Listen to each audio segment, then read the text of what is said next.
money and the tributary. Are you talking about Mexico is paying for it? Well, then why did you shut the government down then? In terms of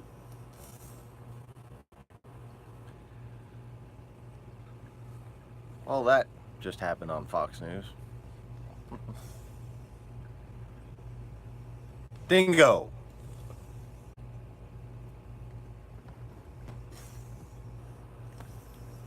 Oh, you knew I was live streaming, so you decided to get up and start fucking huffing for no fucking reason. Thanks, dog. Fucking old ornery ass asshole. Anyways. Back on cell phone mode. Good morning, good evening, good afternoon, whatever it is, wherever you are. Welcome back to the Easy Rivers Fish Room. Stuff, things, pudding pops, and other assorted dessert items. And the occasional seasoned mustard. No, never mind. Don't let's be silly. Anyways,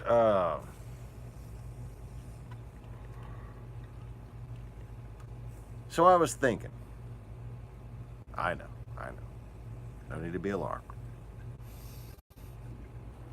Oh shit, he was thinking again. Fuck, what are we gonna do? Okay, yeah. My wife makes that joke, so I'm ready for that. Yeah, I know.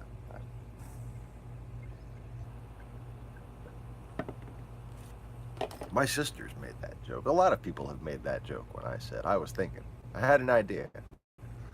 Oh shit.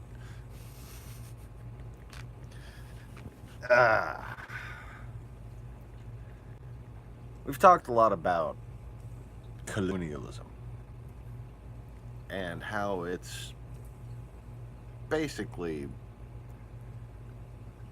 it's sort of like, I don't want to say anti-white propaganda, because that's not what it is. It's anti-Western propaganda.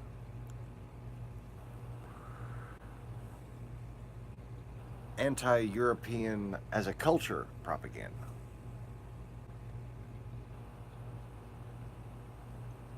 And that's because, as I showed on the 2 out of 3 of the previous videos, boy, Petey is getting really big. Well, I showed that too. Fucking triggerfish is getting kind of scary looking. But I showed how the Horde had conquered all of civilizable Earth. Okay? Now bear in mind, it was up until 500 years ago, according to the Chinese, that they had been sending people to California and Mexico and the Aleutians.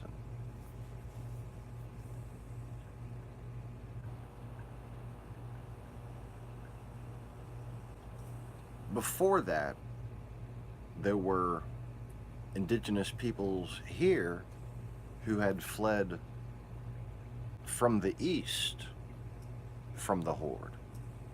Okay, that's where the Native Americans come from. That's why they resemble Mongolian and Manchurian type cultures in some ways. More Manchurian than Mongolian. You never see anyone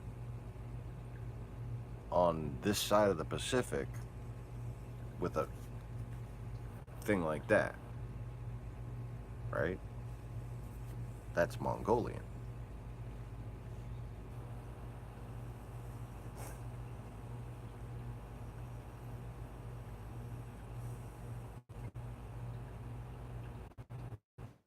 So during this time, we had a little tiny Europe that was surrounded by a bunch of places that had conquered the entire world that Europe used to be connected to.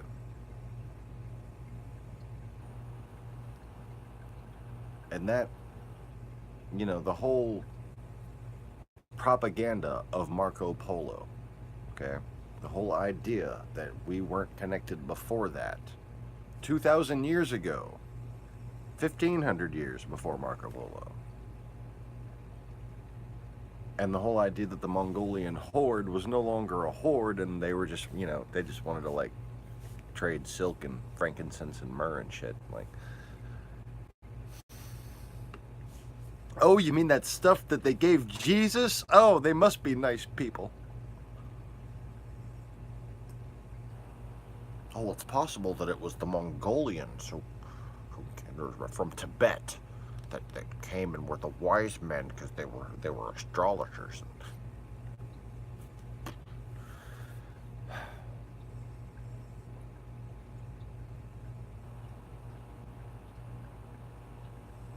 It's true and it's a lie.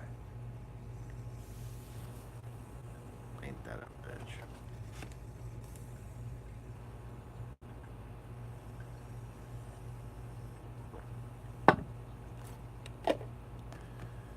And that lie all falls apart when you see that shortly after that time, 2,000 years ago, the Knights Hospitalier had these weapons, broken staff, and a set of 2 blades that together kind of look like a fleur-de-lis, right? 2 of them on sticks. And the same exact weapons and very similar orange robes can be found way over where those wise men came from in the east, at places we now know as Shaolin temples. Those are Shaolin monk weapons they found in Jerusalem from 2,000 years ago.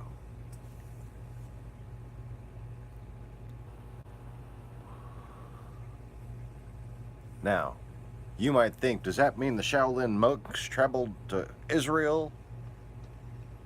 Of course not, because if a Shaolin monk traveled, they wouldn't bring their weapons with them.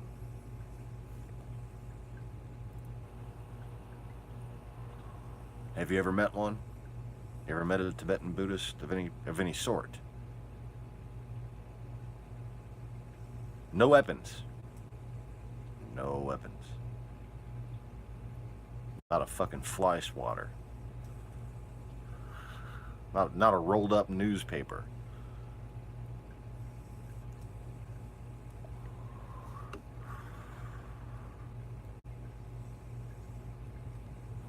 And if they have a dog, they'll probably be very confused when you ask them to bag up their shit. What nature mistake, of course. Yeah. There's no way there were Shaolin monks who were just like mercenaries and garrisoned in Jerusalem, But still, for some reason, you have this impossible commonality that is impossible on a coincidental basis. Because it's just like the Chinese claim, now that they're controlled essentially by the horde, it seems. Although, one can still hope for some sort of a spirit of Chinese nationalism that doesn't want to take away its own dignity.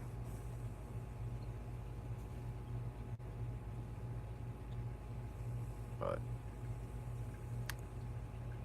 they sure are starting to quack like ducks. Lots of ducks.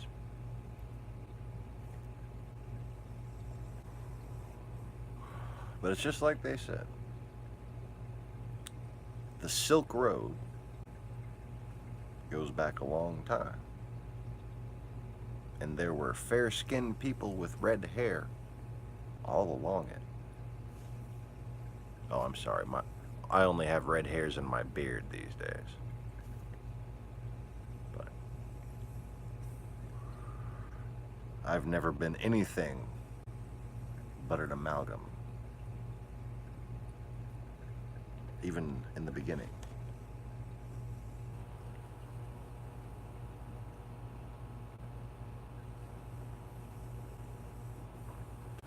First to spread, and then to unify. The logic seems obvious.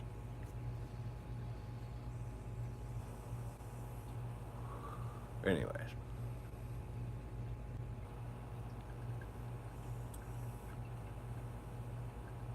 So we once had this connected world. You had the Silk Road, you had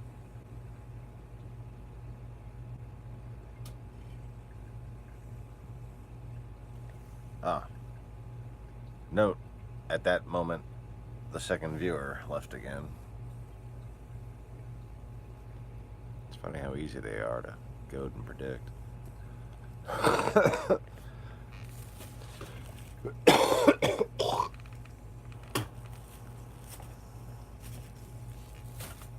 Excuse me.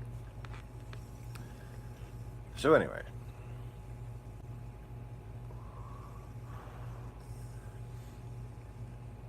The Silk Road becomes inactive at what seems to be the final noted historical expansion of the Horde. Then you have this time of ship-based imperialism, capitalism, that under some leadership did become imperialism. But what you have causing this is the same corruption of the West that had been the tactic of the Horde for centuries, and is still the tactic of the Horde to this day when we consider ourselves in relation to everything, to all of history. It's cultural amnesia.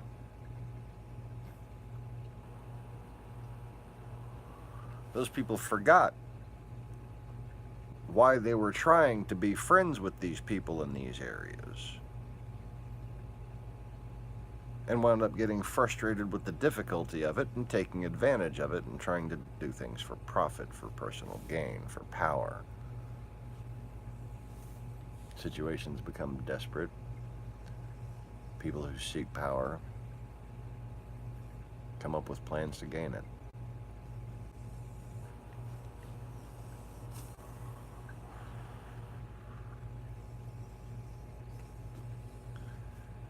But you know who was the biggest colonial power?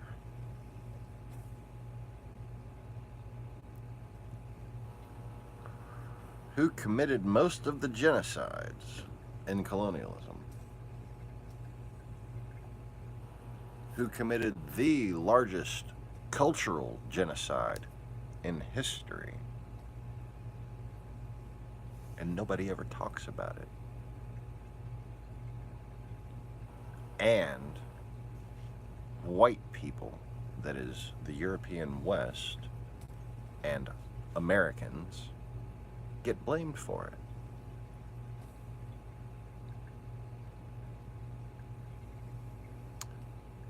Pizarro, Cortez,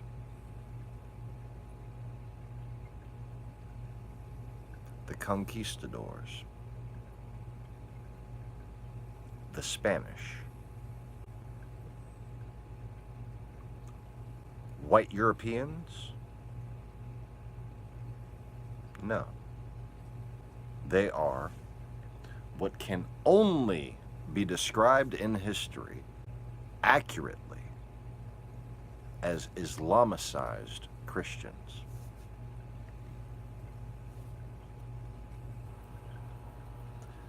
Before the time that Spain entered its colonial era, it had been conquered by Islam. And when it went a conquering and to conquer, the Christian monarchy in charge of Spain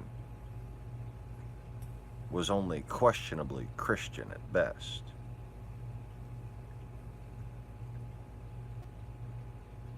And it was in that time where Spain decided not to go through and thoroughly kick out all of its Muslims. Many would say that the Muslims had,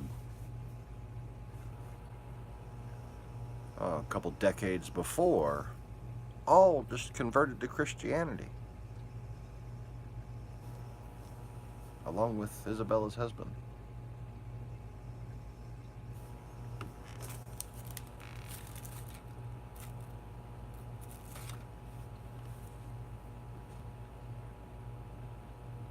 Yeah. They went after the Jews.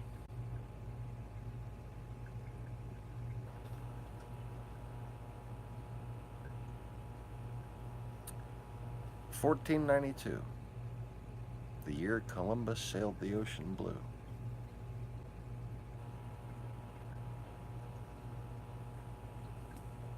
The, frankly, very Arab-looking, very Muslim-acting Spanish, posing as Catholics,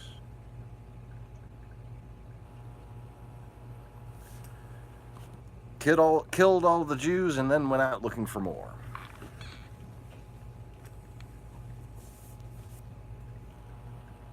Who had fled to the Americas?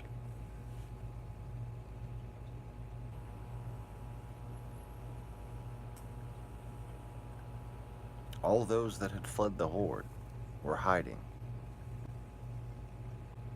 Tribes from the east, tribes from the north, tribes from Africa, tribes from Egypt, in the Americas.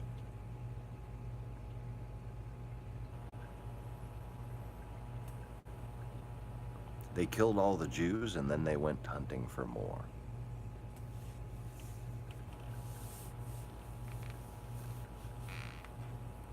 Not just of the house of Judah, but of the feminine houses in Europe and of the escaped houses in the Americas. The end of Hebrews and the consolidation of what was to become Jude. And now we know this as being a genocide of Jews in Spain. No, there were probably many tribes of Hebrews.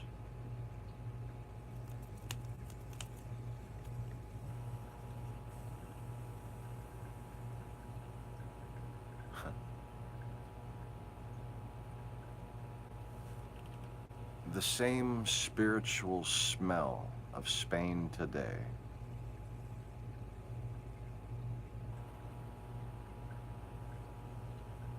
is on the Isle of Man.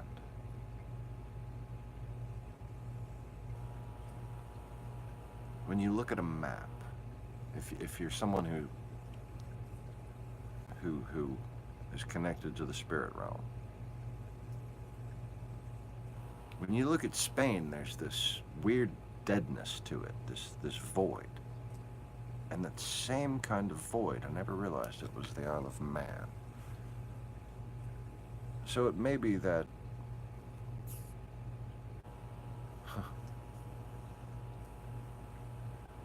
most threatening and most hard to pin down tribe of the Western Hebrews, Manasseh.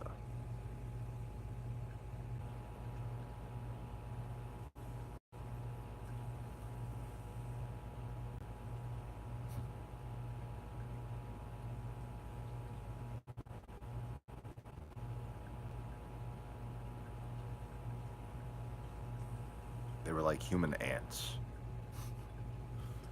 See how many times their own weight they could lift, you know? And they didn't need any skill in combat, they just piled armor on themselves and just crushed you.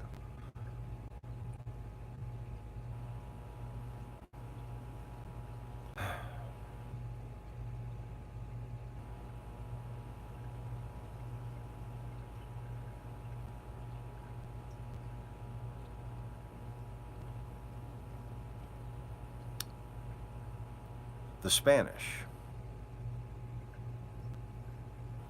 committed most of the genocide of the Americas. Not anything to do with the modern Spanish people. There was a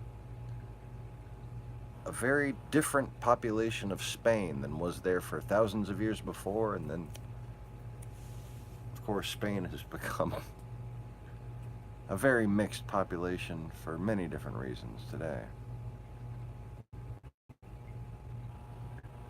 And I'm sure it was very sectionalized what houses, what families in Spain went to conquer.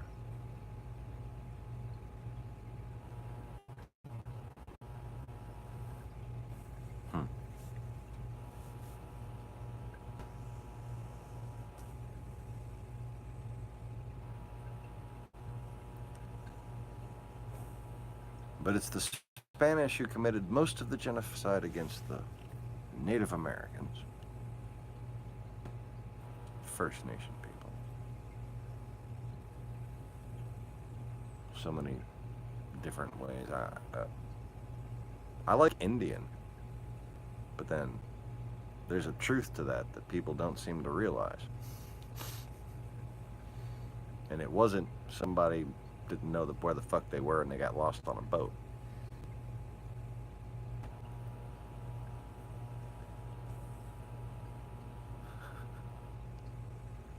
But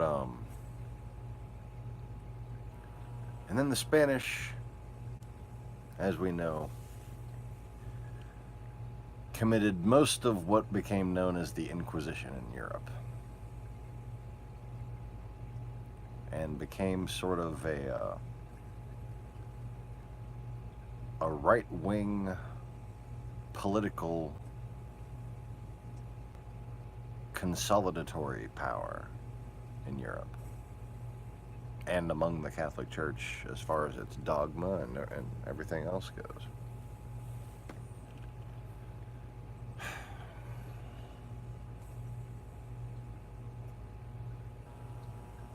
And even though this all happened after the total Islamic conquest of Spain, and the politics and religious politics of the so-called Christians in Spain, Maximo, what's up, brother, was not inherently Christian. It was kind of the start of this right-wing neo-fascist version of Christianity that we still see to this day. But, you know, when you're growing up in America, when you're taught in schools, the teachers are sitting there shaming you for being white, basically. Shaming Christians for being Christians based on things that people who weren't Christians did.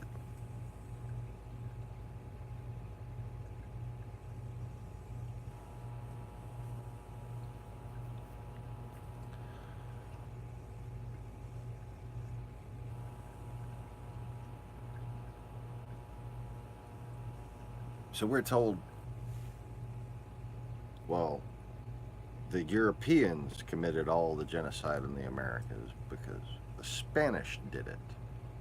The Europeans did the Inquisition and those genocides. The Spanish did it after they were conquered by Islam, after their ideals, their beliefs, their culture, their Jews had all been removed.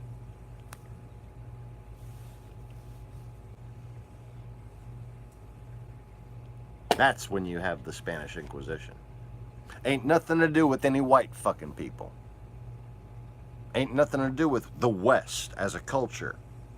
Nothing to do with Europe as a society. Nothing to do with America, that's for damn sure. But we all take the blame for it because we have white skin, even though it wasn't people with white skin that committed these acts. Oh, then you get told how there used to be blonde people in Spain and stuff like that. Yeah, before the Muslims conquered.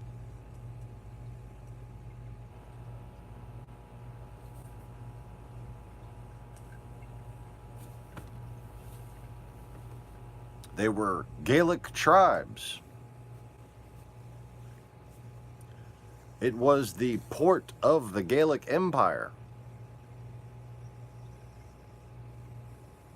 Like a port of Gaul.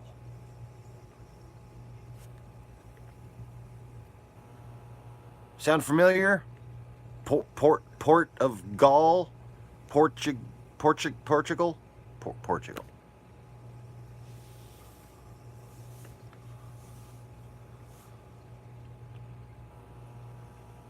Portugalafia.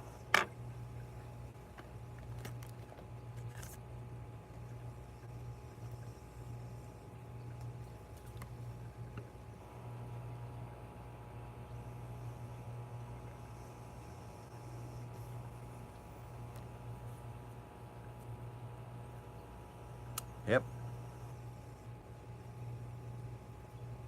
Because it was the Dutch, or Proto-Dutch, who used to live in Spain. It was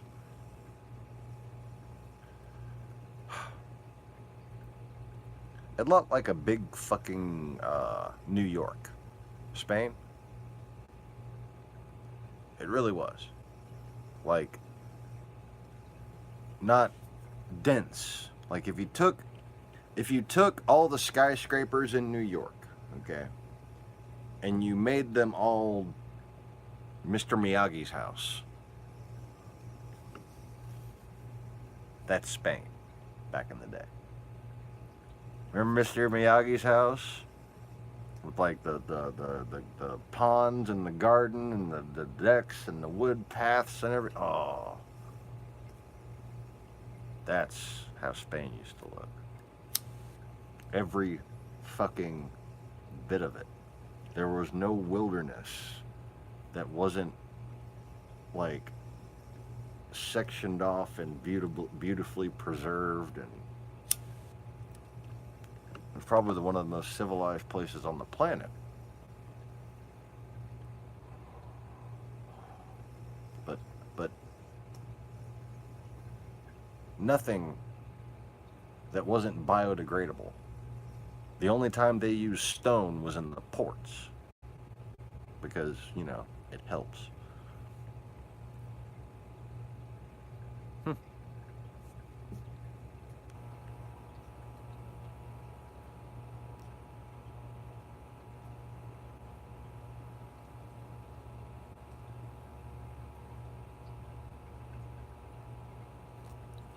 Very interesting relating that to Hueco Mundo and Bleach.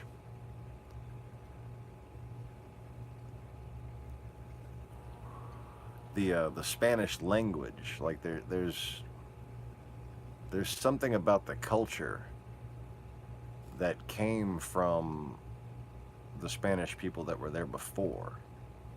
The Spanish language, for instance, very Latinized, very resilient of Greek, and, you know, very, very Gaelic, actually.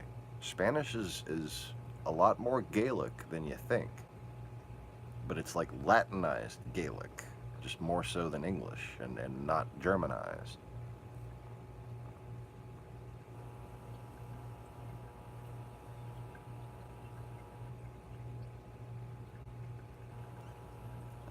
Maybe that's why I like saying Hidalgo Bodega so much. Hidalgo Bodega. That's satisfying for some reason. I'm sure I look like a fucking crazy person, but it's satisfying.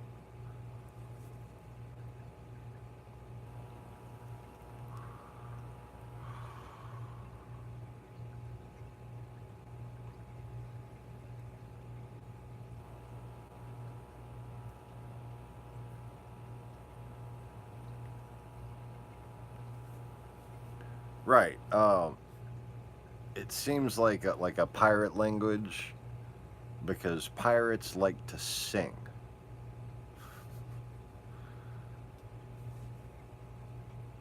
They'll sing while they're killing you, like in unison, sometimes in harmony.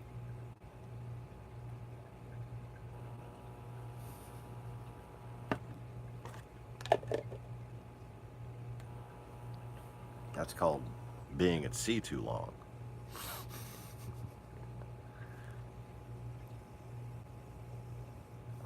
Well, we were still singing this song when we pulled up to them, so we just kept singing while we killed them all. And then it kind of became a thing.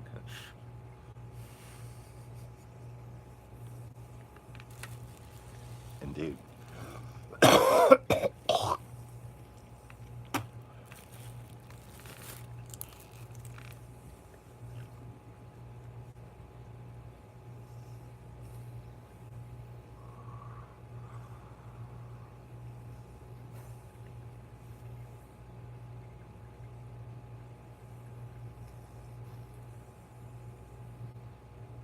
It seems like they came and tried to Arabize Spanish on top. Like, what an evolved language that is, man. It's gone so many different ways.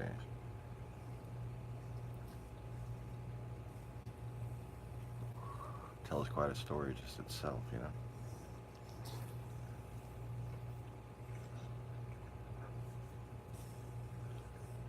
But the main point of this whole broadcast, I guess, this whole train of thought and research or speculation or revisiting of history,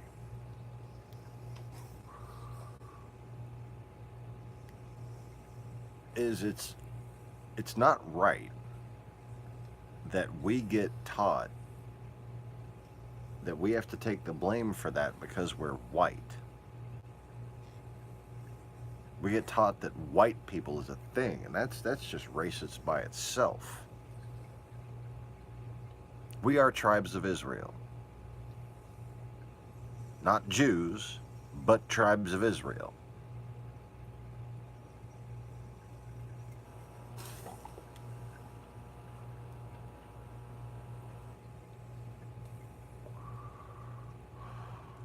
And last I checked, I was kind of pink. Not really white. Like I have like paper sitting around here. And paper is white. See, I am not white. I don't even fucking go out in the sun. I'm just not white. And there's like, the whiter you get, the more just pink you get. You're just pinker.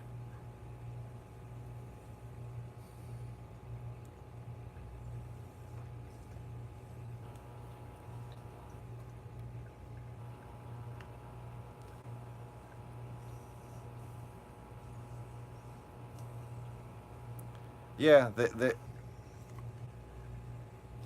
for the same reason that they've slowly abused any sort of cultural tradition and turned them into nationalist circuses, you know?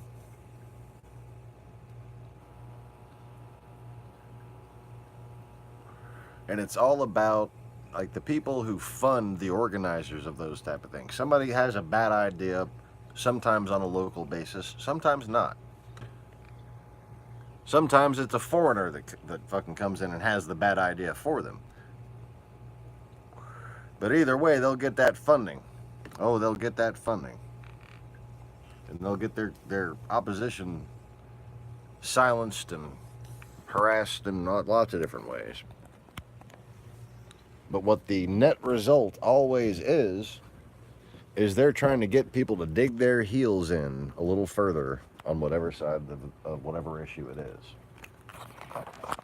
So that there can be no compromise, so that there can be no progress.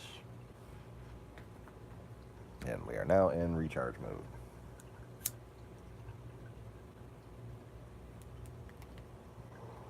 And that's what all this is about. That's what all the tainting of history and the tainting of our education is. It's about making us want to dig in our fucking heels on one side or the other. It's about making white people feel guilty. To bring out their inner racist. And they're sitting there teaching all the little black kids and all the little white kids and all the little Spanish kids and all the little Chinese kids all the same shit. Look at how horrible these Christians were. And then they go through 2 sentences about the Mongolian horde, 3 sentences about Stalin, if at all. They don't even teach about Stalin in Australia, apparently, anymore. But they got chapter after chapter about how fucking evil the Catholics were. Guess what? Every institution of man is prone to the same follies of man. Corruption, greed, perversion. That's what happens when men set up institutions where men tell other men what to do.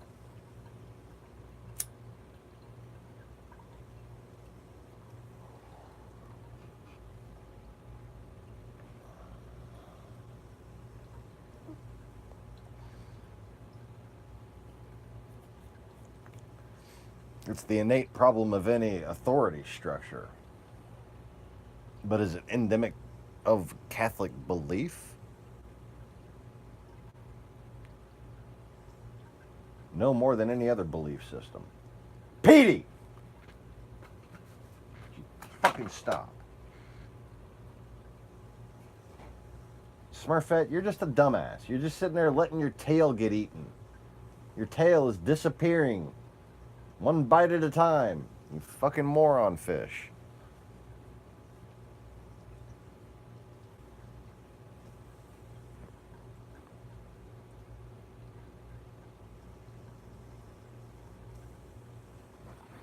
We used to sing the D-ant word bitch fish. You know, rich bitch, but bitch fish.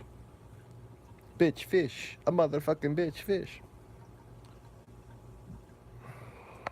Now it's more like damsel fish, dum dum dum bye, damsel fish, dum dum bye, dum dum dum, damsel fish, dum dum dum.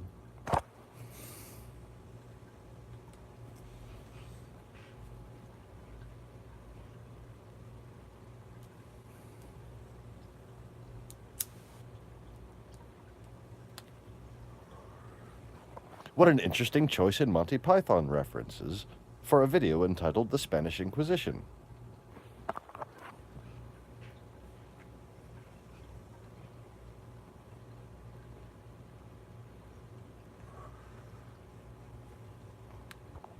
The River Jared, where all the diamonds are. Thank you for the like. Like it came and went.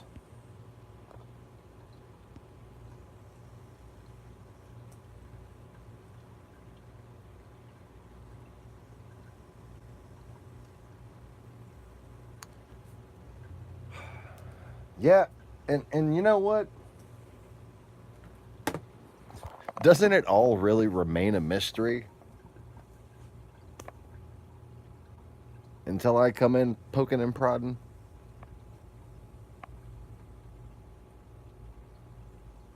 Well, let's just, you know, see here, the cause of these effects is usually thus. It doesn't take long before you look and you find somebody who's got some kind of connection to some fucking Russians. Our T-Mobile bill is past due. Oh, great. Whatever.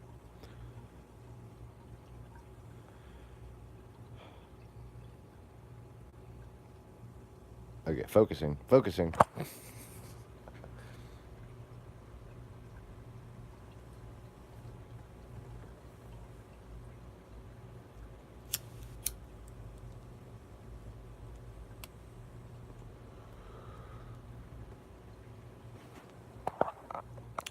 And nobody can talk to these people as Christians and say, you know what? If you don't like the way the EU is going, as Christians, you should stand for the truth, make the argument, and make the EU a more effective and less corrupt institution.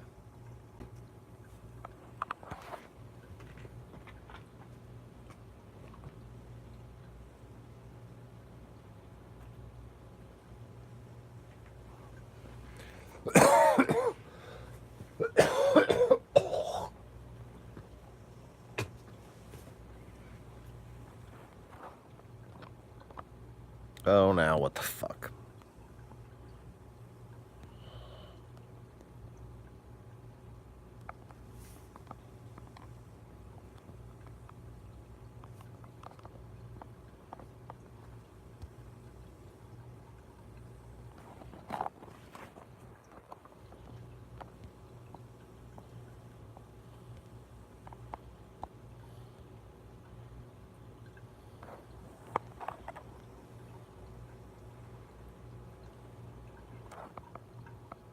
Okay.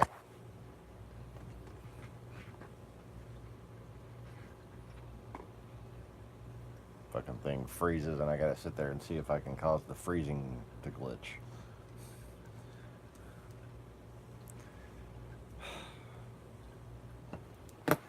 What I was saying before I was so rudely interrupted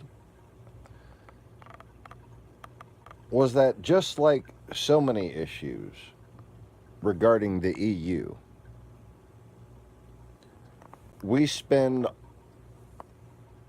different groups spend so much energy that if spent trying to reform the EU, trying to make their voices known in the EU in a productive pro-EU way, and trying to teach the actual history of Europe, you know, we're not racist. We were once the model of intercultural civilization. Let's get past the whole sectionalism. You're falling, I mean, these people, the nationalists, and the EU people, they're all falling into traps that keep them divided and keep them from seeing their common interests.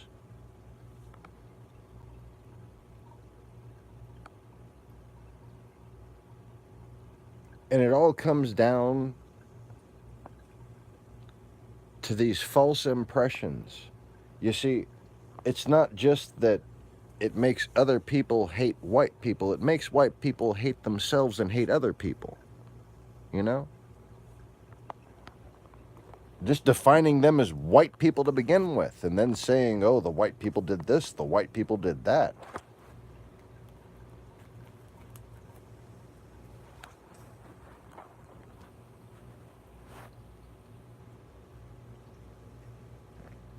That over time has this collective isolationist effect that even the Irish who never fucking conquered or got gains from anyone,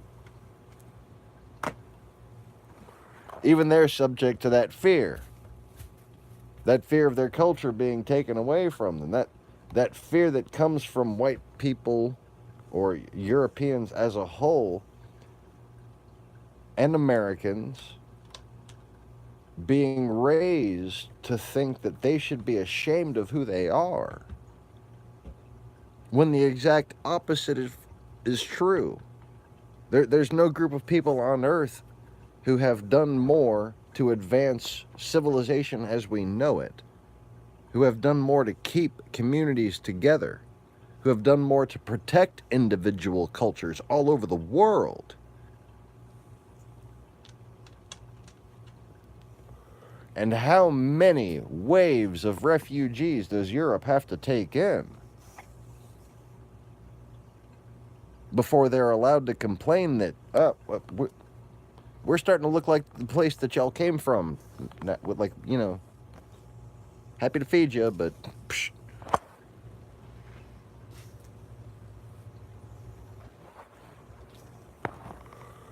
You know, in Africa, they'll tell an American black, you're not black enough to live here. Did you know that? Oh, it's been like that.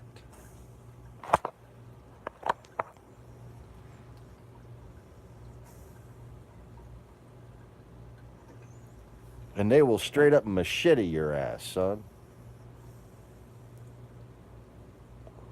They don't want you fucking breeding.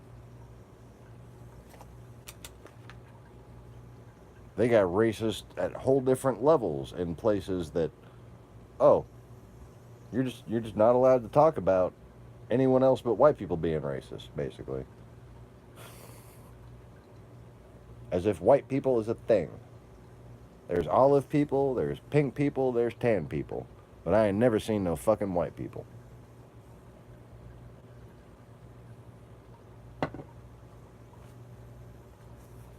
I'm a mixture of olive, pink, and tan.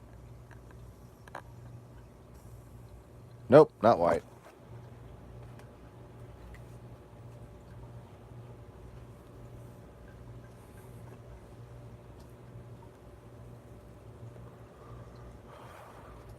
And then, even though every record book in every royal archive in all of Western Europe has said for 2,000 years, we are descendant of this tribe of Israel, we are descendant of this tribe of Israel. We act like the Jews are the only tribe left and all the other tribes just went missing.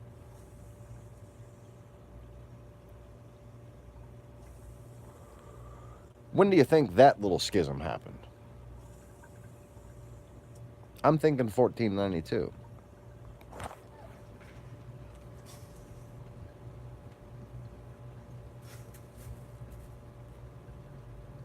Because that's when the real European wars started. Huh?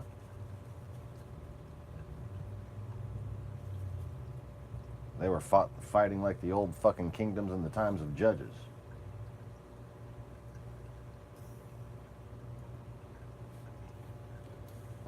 And just like those days, Babylon had them surrounded.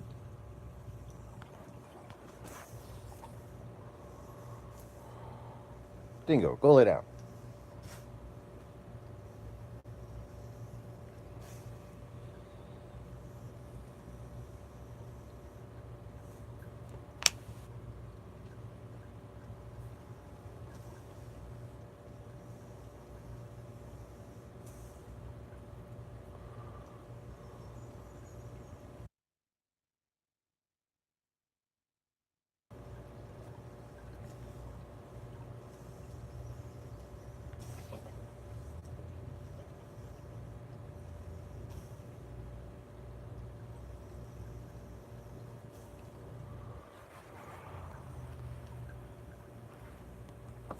You know,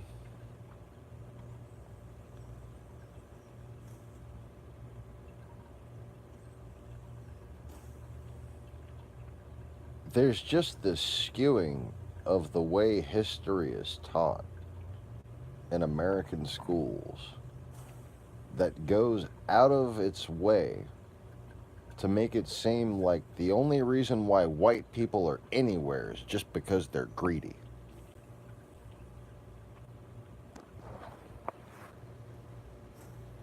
Just because they're racist, do they exist?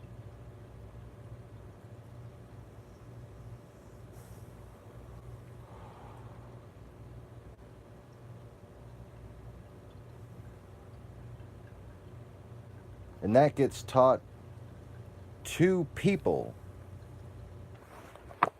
who adopt this mentality. Yes, I'm the white person.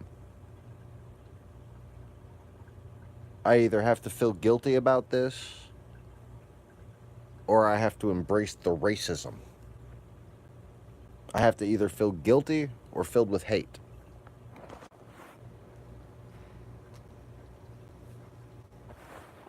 But if you simply debunk the bullshit and teach history properly for a change, you realize that being white is something that doesn't exist. And being European is something to be proud of.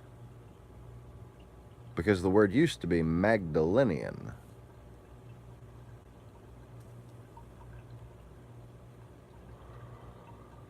Then the word was Roman, and that was still something to be proud of, and we're made to be ashamed of that.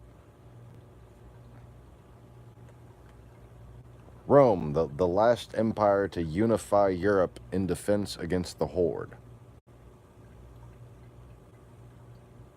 Or would you prefer to be ruled by Attila?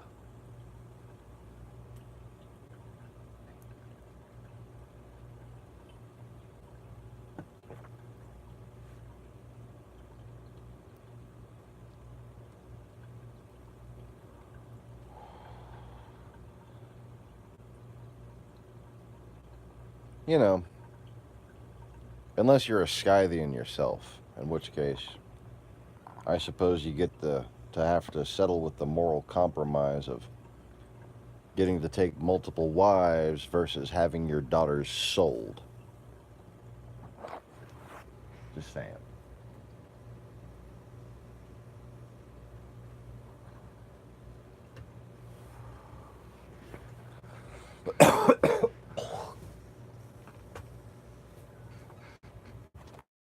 They still do it today, isn't it?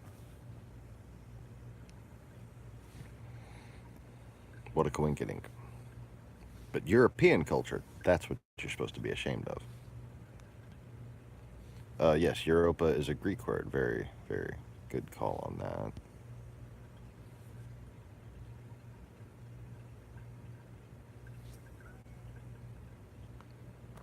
Yeah, right? Like, what is a white person? The whitest looking white people are part Siberian, which is an Asian race.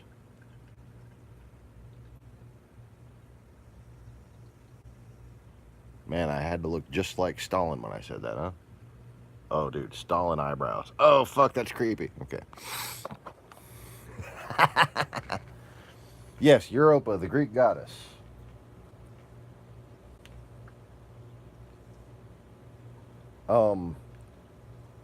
As I said, Greek has like the names wrong and the story right, and Roman has the story just all wrong, but the names kind of right. But the Greeks, the names are all descriptive. They're like they're all titleic words. People don't you don't get taught. Titleic is when something is named for what it became or what it earned, kind of like Jesus or Leonardo da Vinci. Those are titleic names.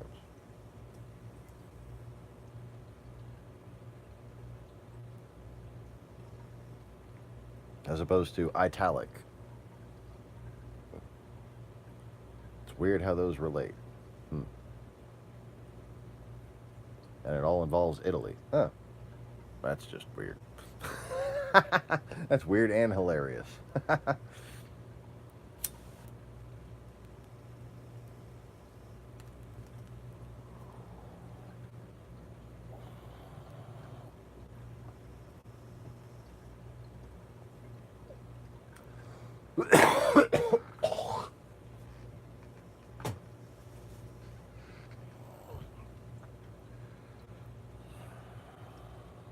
And it's interesting how titleic words or titleic names have been used to cloud up the difference between gods and men and define certain archetypes as, quote, demigods, as if that was something very much different than just a second generation human. Because aren't we all children of God? Just saying.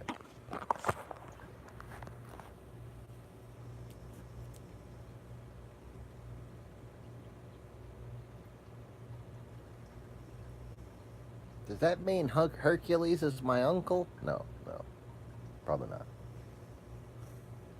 But chances are Genghis Khan is, according to DNA tests.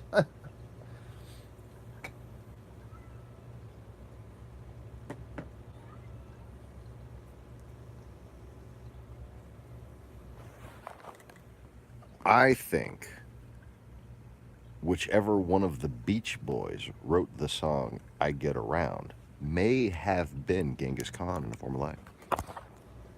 I get around, round, round, round, I get around. Because, boy, man, Genghis Khan must have got around. That's all I'm saying. Like, seriously, did that guy's dick get any rest? How do you have that much progeny without, like, dying of an STD when you're 30? But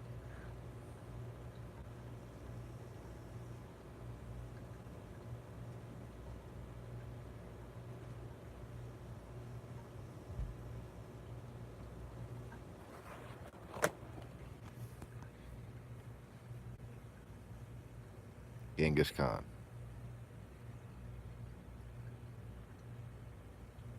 Dark skin, fierce, high plains, Asian eyes, Hawaiian shirt, straw hat.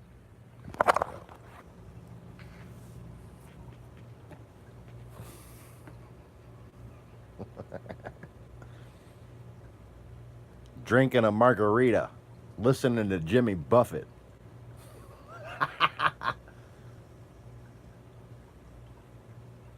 Just screaming at people in Mongolian. Oh, that'd be great.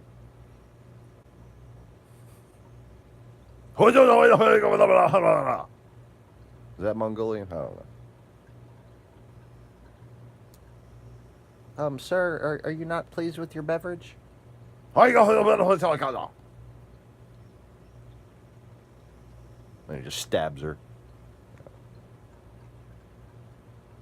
Check, please.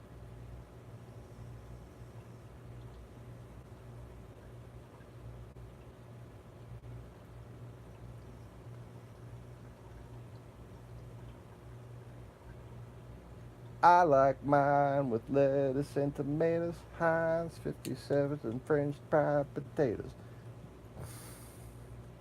Big ocean pickle and a cold dry beer. Good God Almighty, which way do I steer?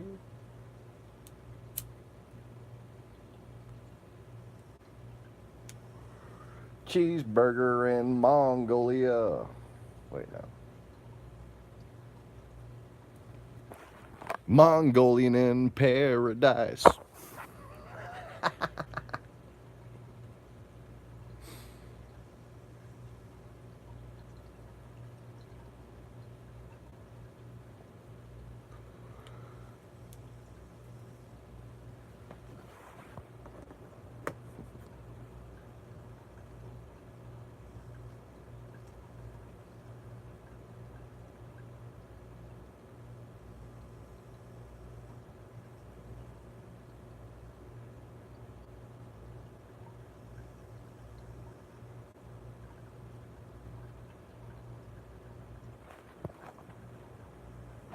Laying waste again to foreign capitals. Looking for my lost shaker of salt. And the rest of the song just pretty much goes the same, doesn't it? That's what it was. Poor Genghis Khan. He wasn't trying to knock up half the world. He was just looking for his lost shaker of salt. Some people claim that there's a woman to blame, but I know, dun, dun, dun, dun, dun, it's my own damn phone. Dun, dun, dun, dun, dun.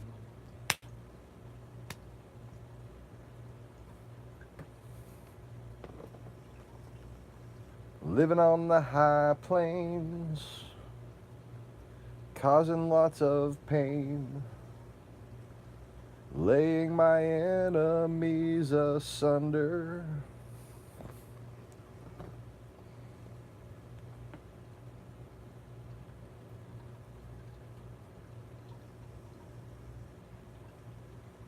I captured a king's daughter,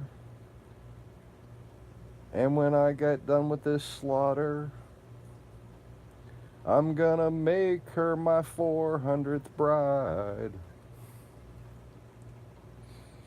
Lay in waste again to foreign capitals.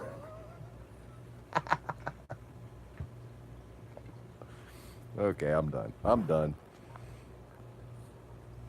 Having far too much fun with this.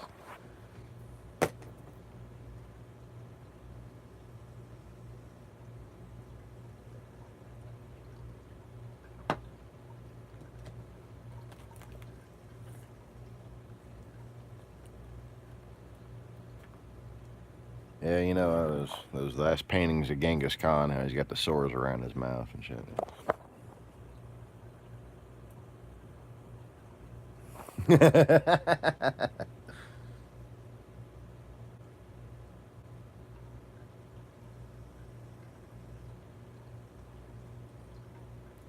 Genghis Khan comes storming out of his hotel room.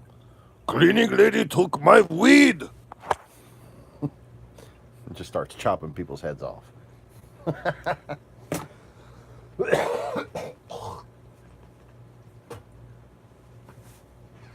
People start trying to save their own lives by pulling their drugs out. Here, here!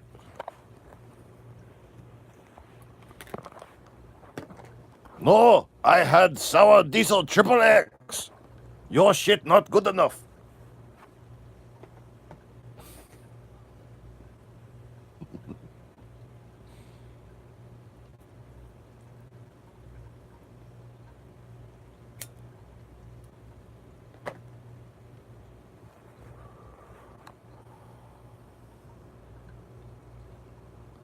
And then, you know, Uma Thurman stops by for a cameo. And just, you know, she's wearing a little straw hat and sunglasses, and she's reading a newspaper, and she looks down, or a magazine, not a newspaper, that's complicated. Magazine, Vogue, probably Vogue, Cosmopolitan maybe.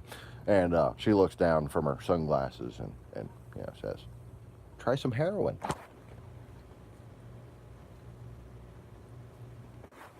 Now you have Genghis Khan in a Hawaiian shirt and a straw hat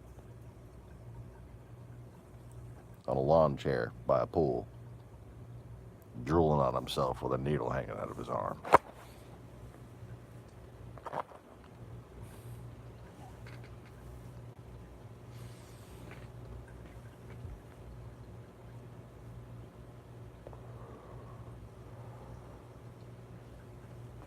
And for some reason,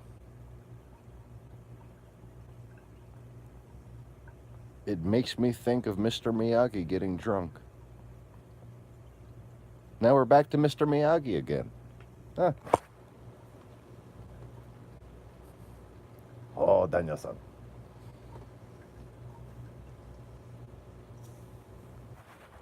Genghis Khan. Passed out, singing about his dead wife in his sleep. Oh, so you so. Oh, dishimasu.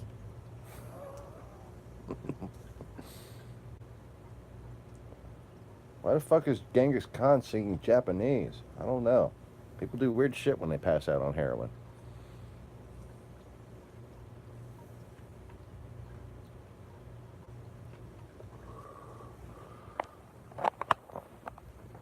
And then Uma Thurman rolls up a joint and goes, whoa, oh, oh, oh, oh, oh.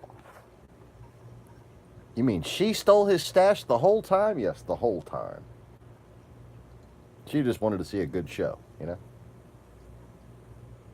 She's practicing for a new Kill Bill movie.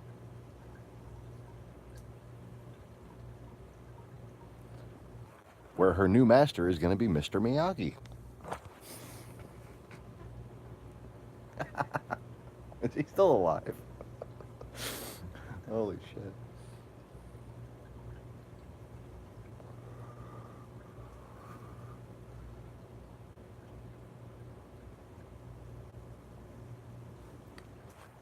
And that's how Genghis Khan came to be the progenitor of the third of the human race. Yeah.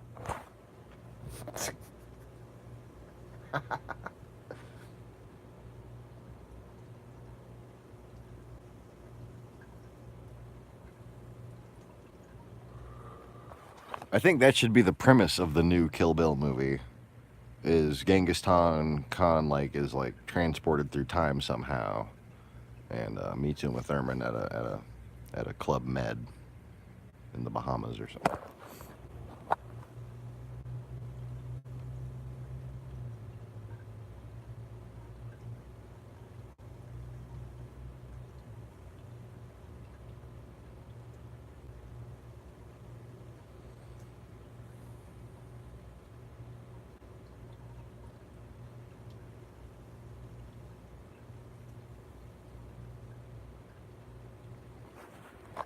You know, whether or not you pronounce his name Genghis Khan or Genghis Khan depends on whether or not your diet consists of tomatoes or tomatoes.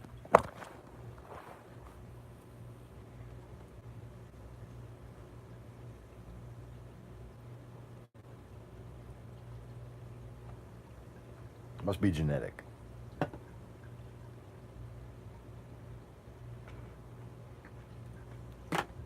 Anyways,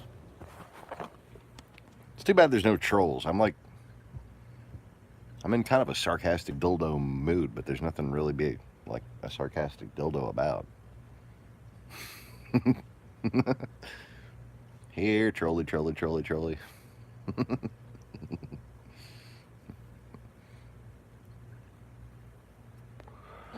Eminem.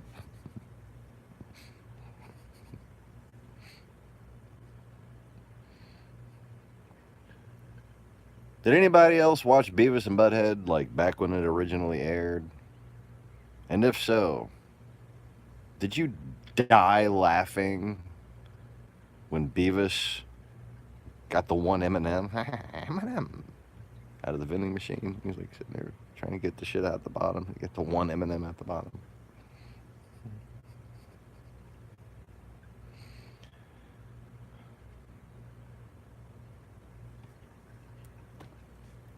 I don't know if I died laughing so hard because I had done that, but it seems like something I would have done.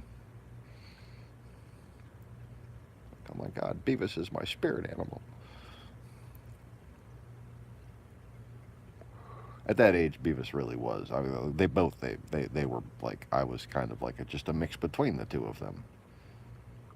And Pinky and the Brain. Narf! Putting that away now.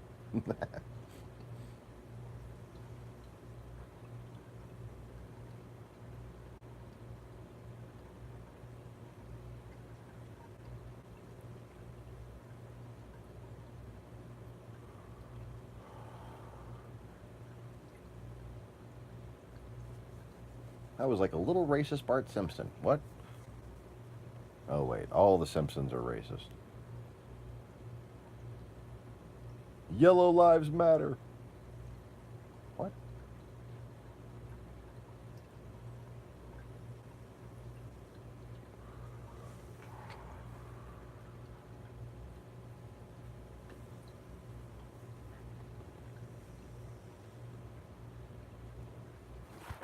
Maybe if Beavis and Butthead would have had a black friend, I wouldn't have been a little skinhead.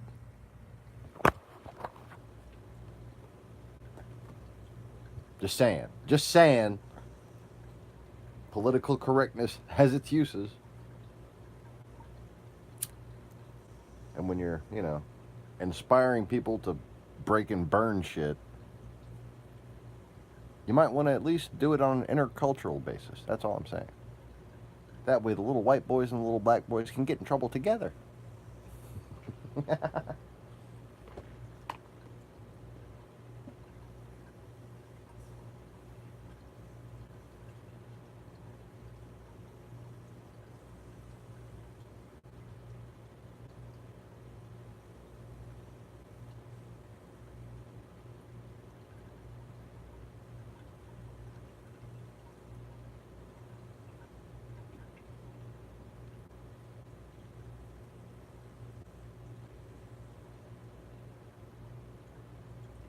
But instead, in Houston, it's just,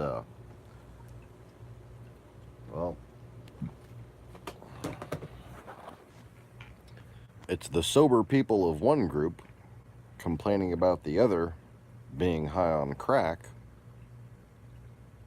when they're not being complained about by the sober people of that group for being high on PCP. Because Houston is a fun place.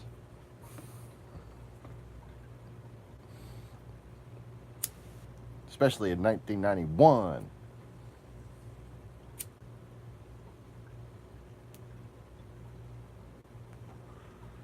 For those of you who can time travel, I highly recommend it as a tourist destination. Wait, what? That doesn't make any fucking sense.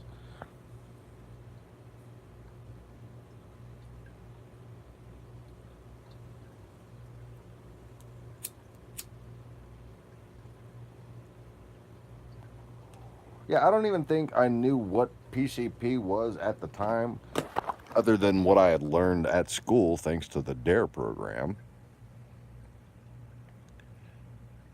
But now that I look back on some of the behavior of some of the skinheads that were real people that existed as character-like as they are, like people right out of a fucking cliche movie, you know?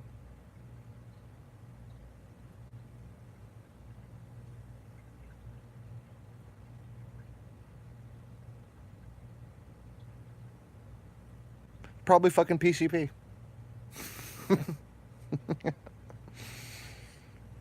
I had one experience with PCP. It took me and all of my friends by total surprise because it was in a joint that we had bought from this guy that works at a coffee shop in Metairie. And we smoked it on the way to the French Quarter in the back of Mike's pickup, because, you know, that's how we always got to the French Quarter, you know, safely in the back of a Chevy S10 pickup on Interstate 10. And Mike was, you know, always drunk. So the fact that he was drinking while he drove wasn't a big deal. And we smoked this little skeeter. It was just a little tiny joint.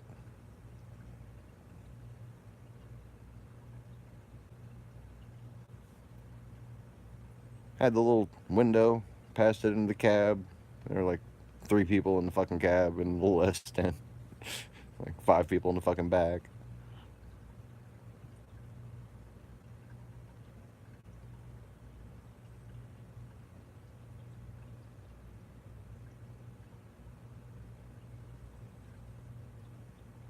It was Mike, his old lady of whatever night it was, Karen, and whoever she was fucking.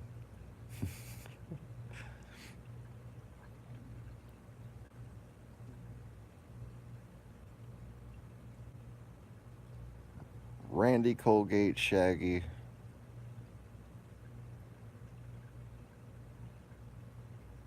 Donk.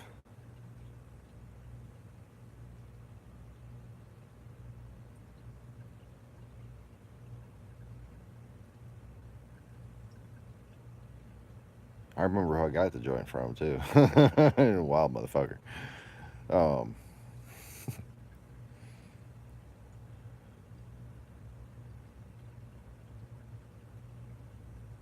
I'm not going to say his name. Even though, whoa, statute of limitations 20 years ago, you know.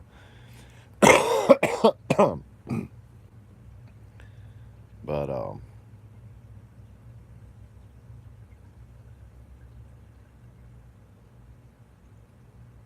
think there was one more person.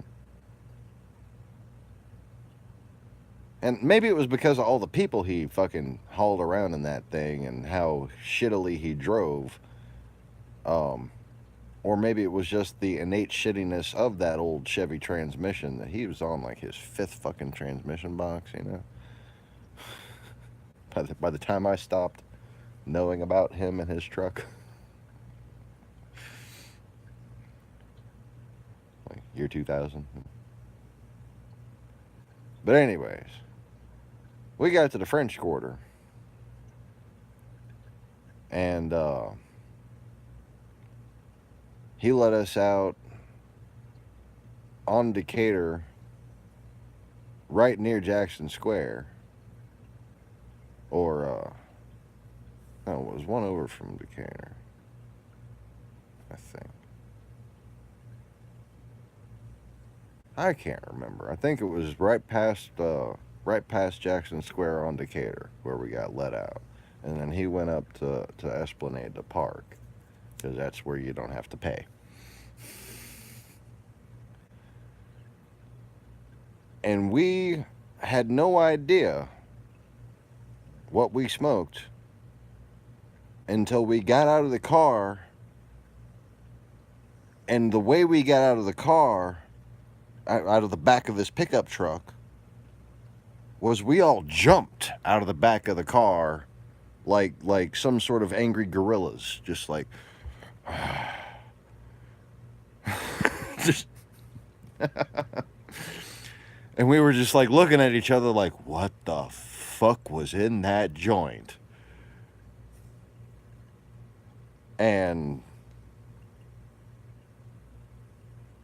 the two junkier of us, who I guess I won't single out name-wise, well, both of them went to jail for attempted murder, so fuck it, Shaggy and Randy, they said, pretty sure this is PCP, and we're just all like, oh fuck. Because I'm like getting a rush just remembering the feeling, okay? We felt like, just with no animosity towards the tourists at all, just taking them and clanging them together repeatedly, like just you just feel like some sort of animal above the things around you. I can't even fucking describe it. It's fucking crazy. And you feel like your heart's about to explode, like, the whole time. Which is why I hope to God I never even come near that shit again, but, oh. Like, I don't even know if I can describe it as a good feeling. It was just the most amped up, fucking insane feeling I've ever experienced. But that is apparently what I learned about a lot of skinheads in Houston, having done at the time when I was there. And when I think about the, Blaze, Slam, Foot, and Scissors, those are their names. Blaze, Slam, Foot, and Scissors. All dead. Shot.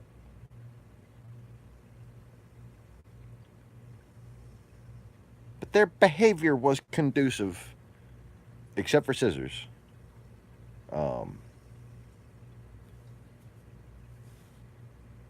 Slam, Blaze, and Foot.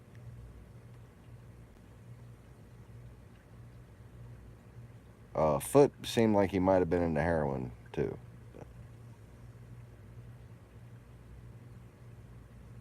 And then Tommy, I think that's who got Tommy into heroin. Tommy kind of like looked like a younger version of Foot, and kind of like, idolized him a little, I guess. They were both really fucking tall too, like made me look short.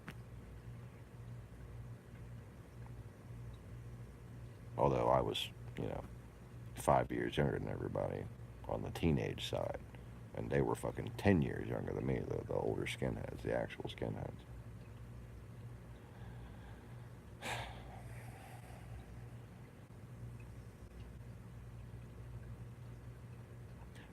gotta stop thinking about that. Sorry.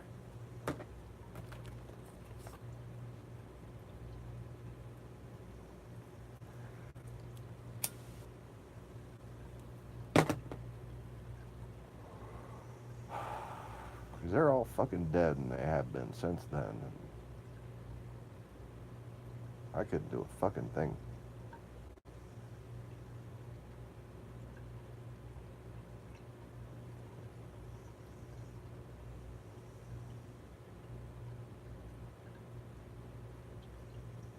When I say when I went to Houston, when I went to New Orleans from Houston, I was kind of on the run. That's who I was on the run from, was the people that killed all them. In my mind, anyways.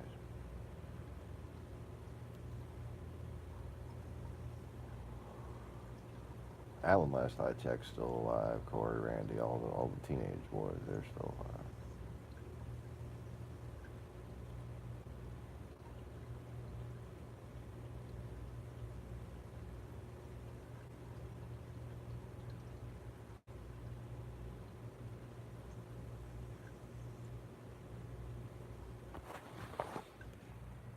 When I think about all the hate,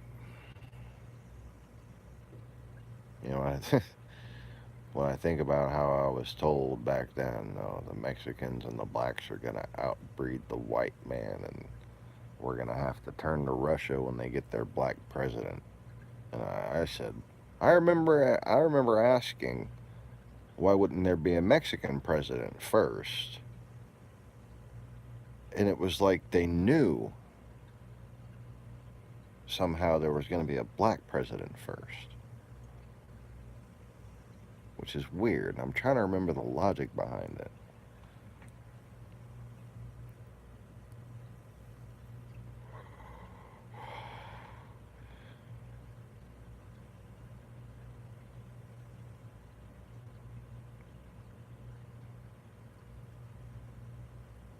Especially since lately I've been wondering how compromised Obama might have been as opposed to propagandized.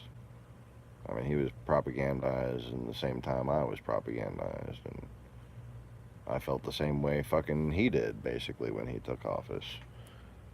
And I learned better. It took me a pretty considerable reawakening before I even know where to start learning better.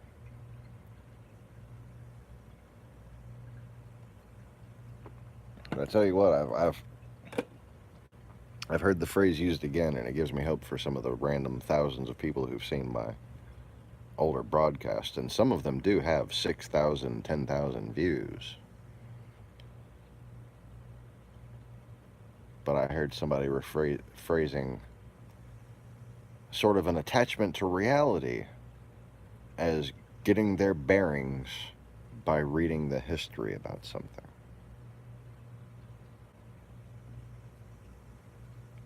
It's like in 2011 when I woke up, when I met Kira, and I realized the person from these dreams that should not be real is a real person I'm now married to.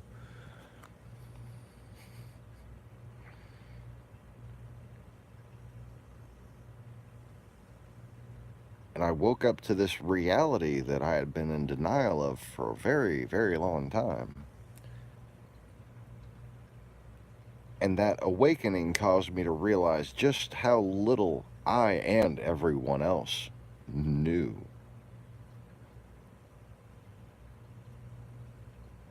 And I could just smell the bullshit.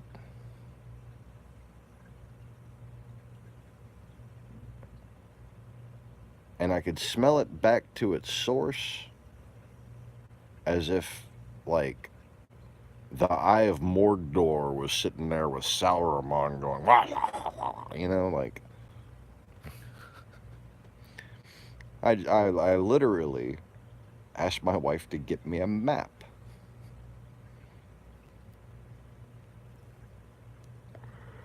And I wanted a big paper map, but they don't have maps like that anymore. You know, good canvas map.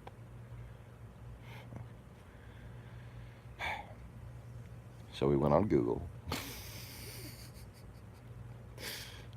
At the time, I had a desktop hooked up to my 32-inch ViewSonic flat screen. Oh, oh, I just drooled a little bit thinking about that one. ViewSonic monitor, 32-inch flat screen TV style monitor. Had DVI, HDMI, SVGA, two of each, and the two of the, like, the old school audio video, you know, red, white, yellow hookups. Had all of that. Had all the different hookups, and it had picture in picture, and freeze frame. You could pause live TV. Just like, I need to, like, pause that so I can take a picture of it or something. Just as a feature of the monitor, because it's a ViewSonic. The Transformer went on after about 8 years. I think I have it sitting in a box in the closet somewhere.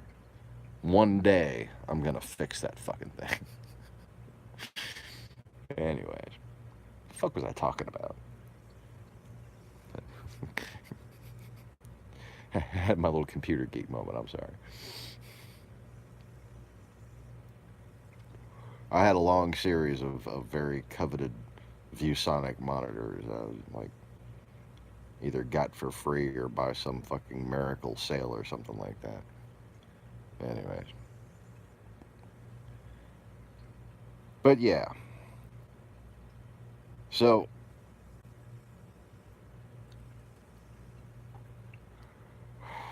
talking about being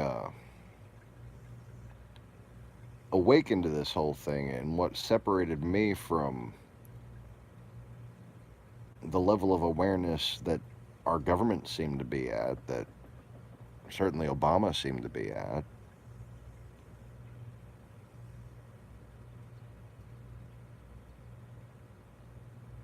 But overall, having very closely tracked the Obama presidency from the beginning,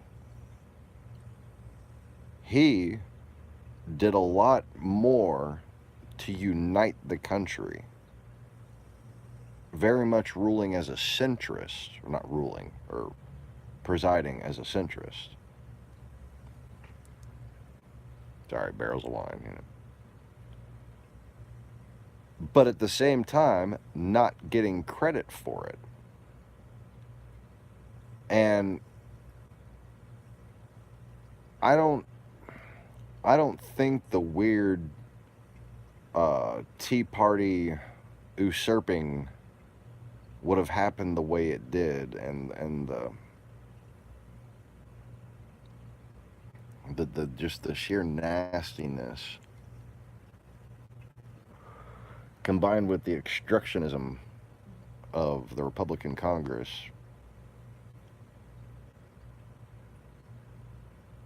if he was compromised.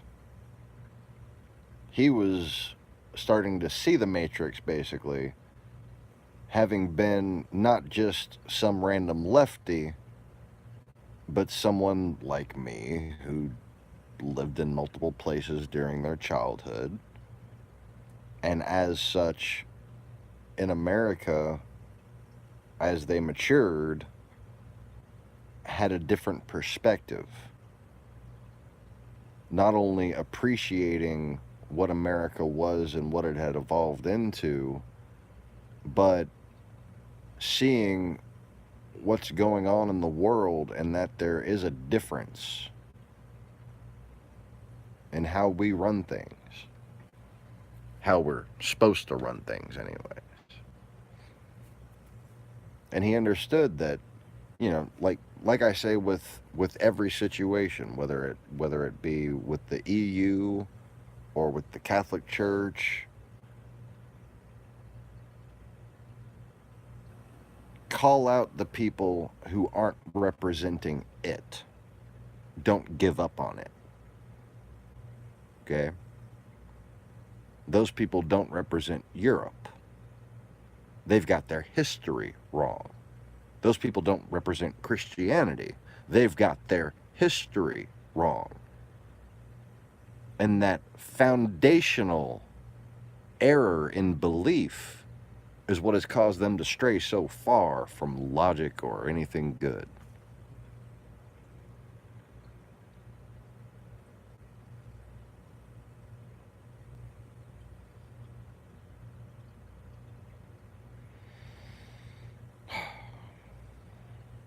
And how convenient for everyone. What a blessing it is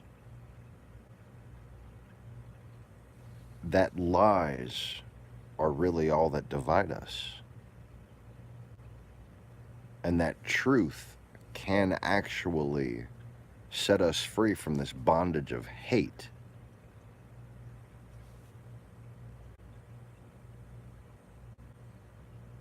And you know,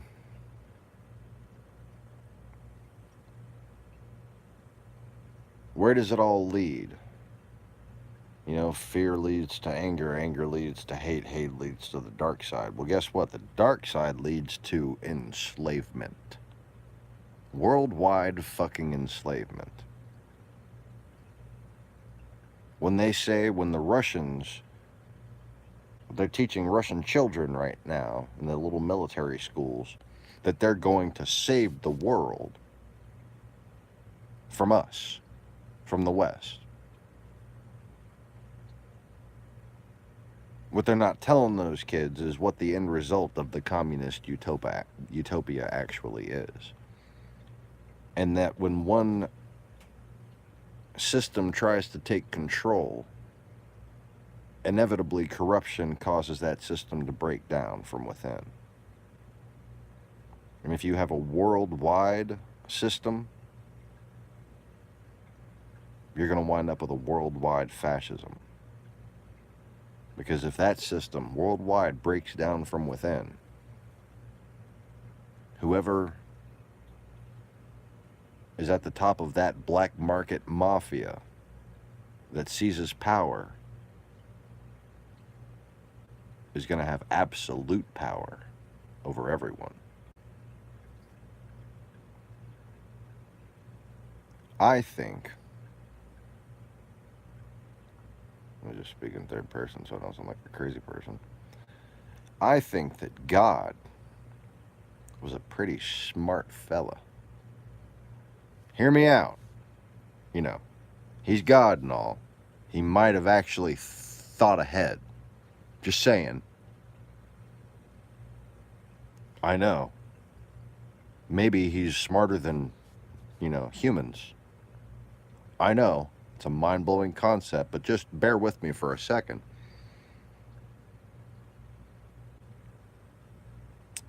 Maybe the reason why God seems to love different colors and different people and cultures, different beliefs, different faiths, is to keep that nightmarish scenario from happening.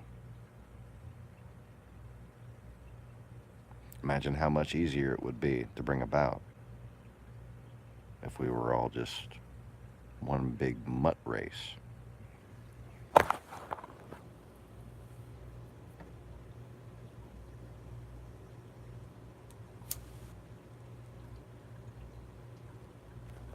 Oh, but I remember colonialism is bad, right? Oh, see, the lie has many, many shades.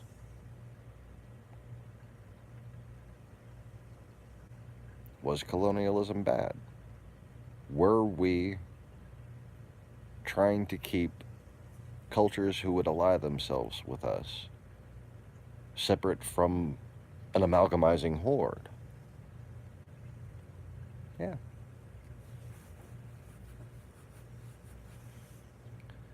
Is it racist for a person in an isolated tribe to want their children to look like them?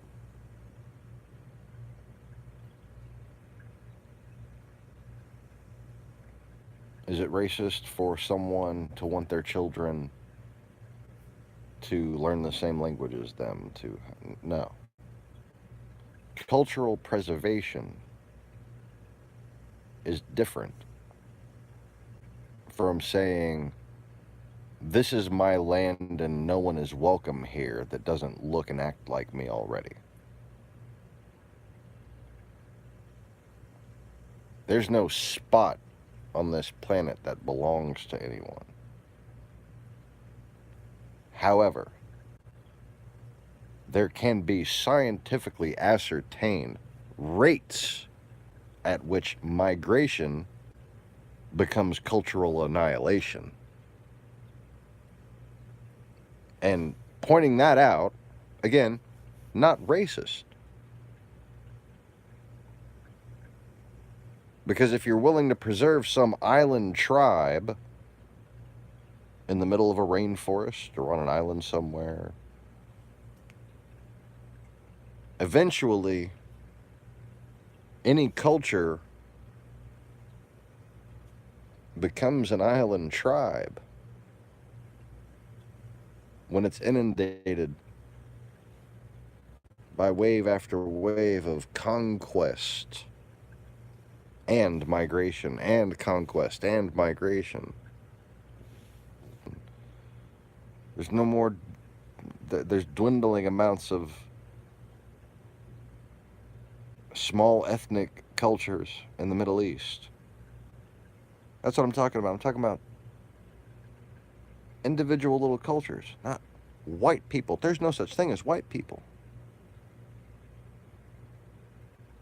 There's individual cultures who live in an area that doesn't require much pigment, you know, like,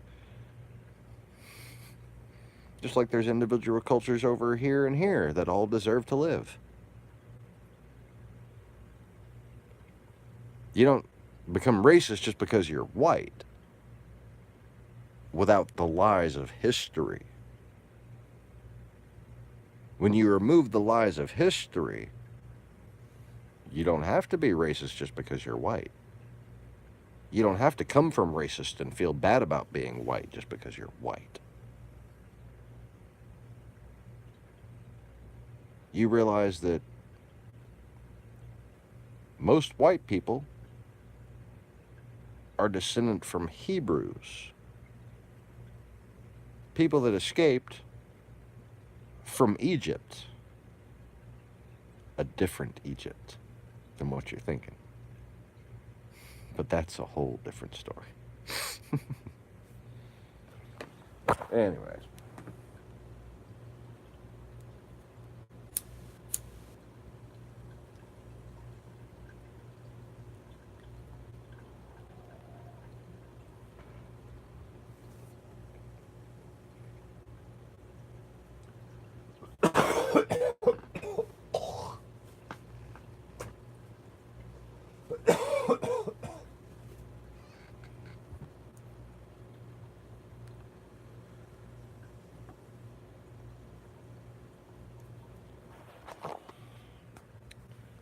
You know what's really, I don't know, interesting, maybe enlightening,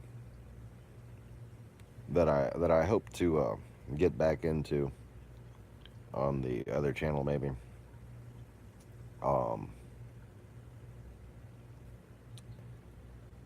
The Noahic dispersion.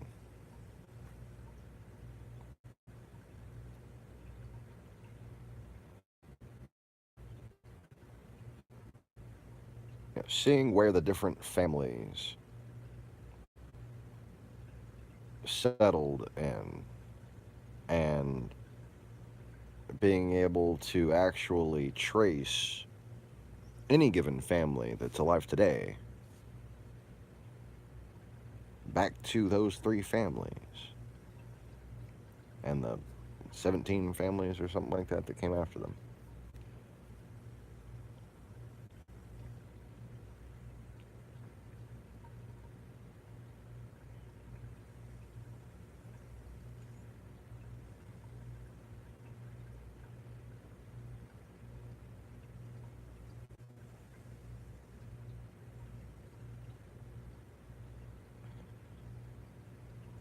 nothing is in order from that point on as far as biblical history goes and comparing it to actual history, because in both cases the key to understanding either one has been removed. It's been abolished, basically.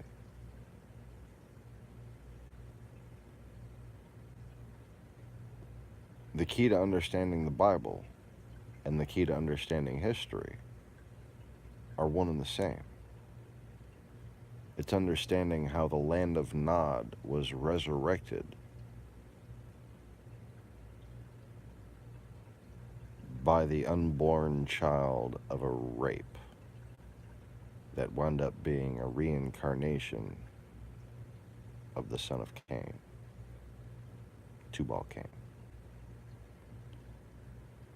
That was Cain.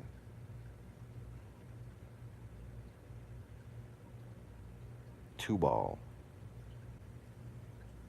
is the titleic description. And that's why. Blood progenitor. The fact that he is called Tubal Cain is the only thing you need to know that he got somebody pregnant.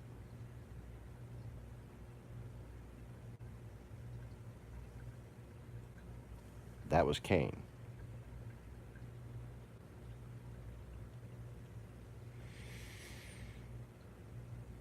There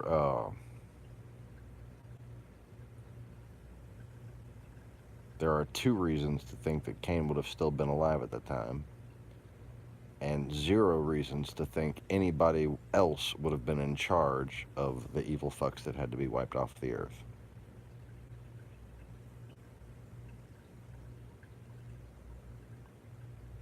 One is the generation of his progeny and the fact that he became an archetype by murdering.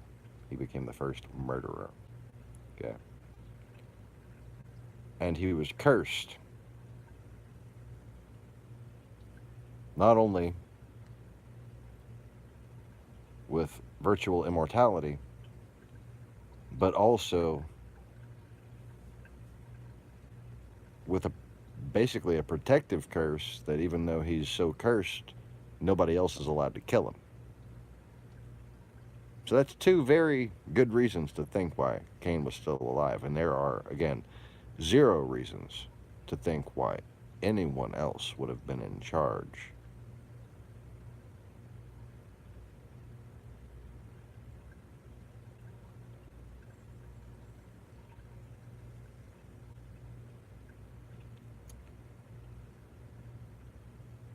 So then essentially you have old stories of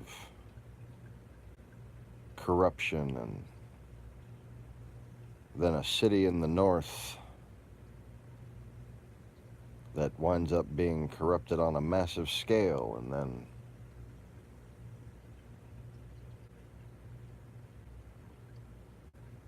a time of judges, and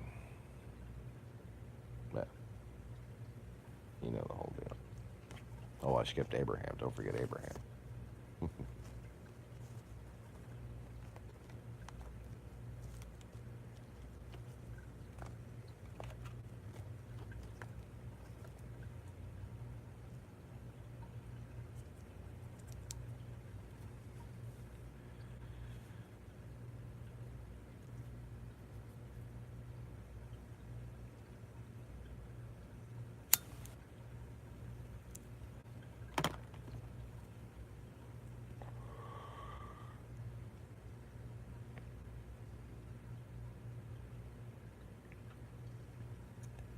So the original Cain's death seems to have been reserved by God for God as a privilege, you know. So to think that he died in the flood, very logical. But to be dubbed Two-Ball Cain, as you may have seen in research that led you to my channel to begin with, it refers to the blood vessels.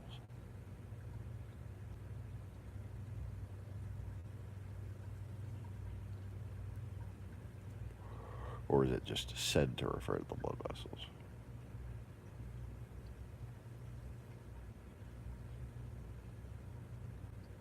But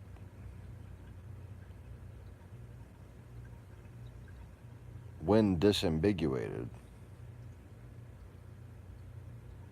you see a dual meaning. Not just the two ball implying blood vessels,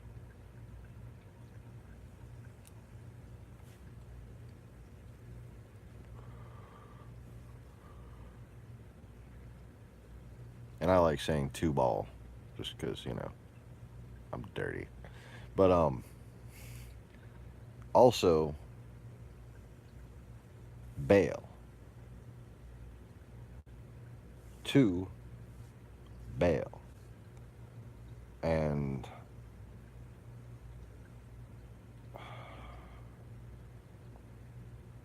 I forget what two in that ancient of a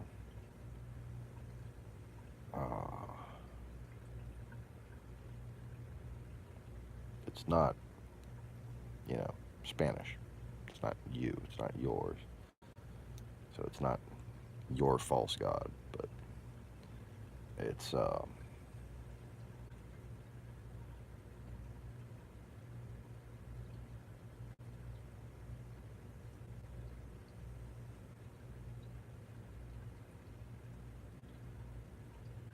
like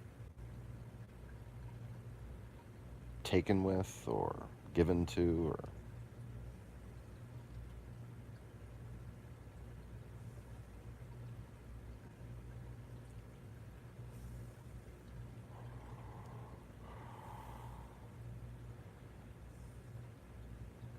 not possessive, but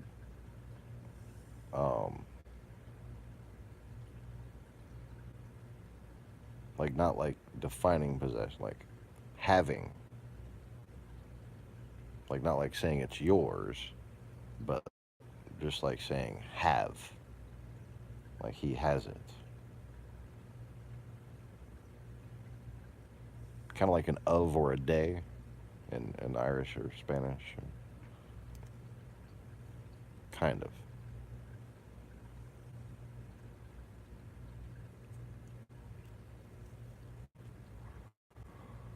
Anyways.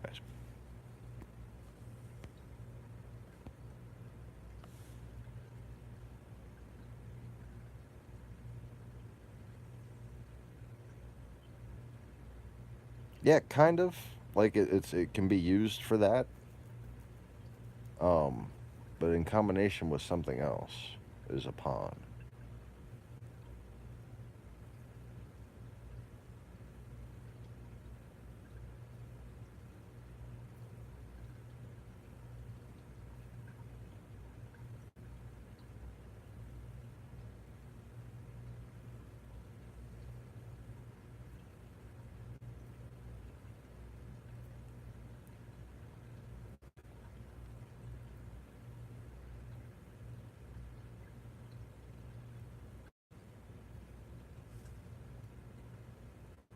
And it wouldn't be like upon, up on. It would be like of the top of, but not the top of.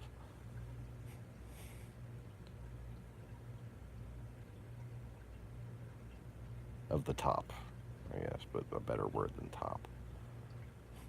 Anyways.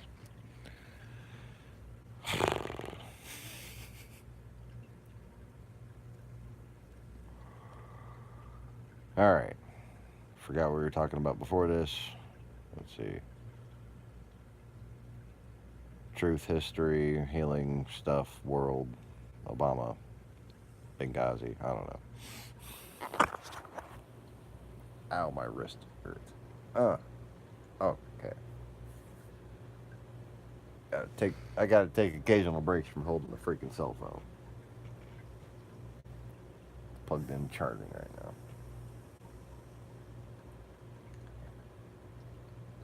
But anyways.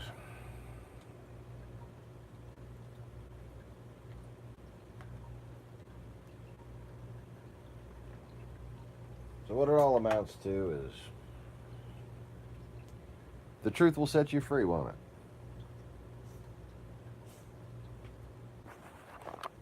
How kind of the universe to be arranged in such a way that all you have to do is stop bullshitting each other and yourselves and actually learn what's been hidden from you about the past and learn about what connects you to each other and learn about what connects you to an honorable people, no doubt, somewhere in your past. Not colonialists, not enslavers, not genocidal, greedy imperialists. No matter who you are, I can promise you, Genghis Khan is not your only fucking ancestor.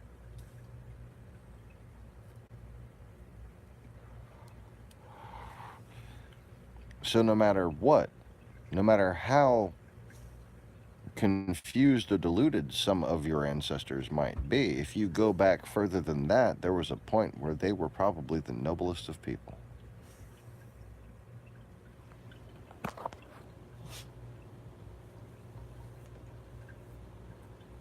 And chances are, whoever they're said to have hated, at some point they probably rescued them. These are the truths that can heal the world. It's been divided and torn apart by lies long enough. I think I've told enough individual stories that I don't need to go through a bunch of them now. But everybody should be able to find their own.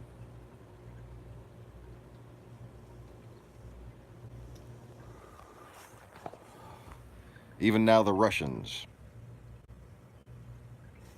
their redemption is what? 500 years of history away? 500 years of history. And the Russians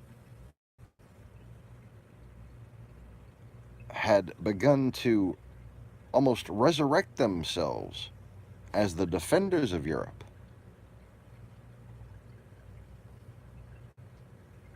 And just because in some circles that was a ploy doesn't mean the masses had it well intended.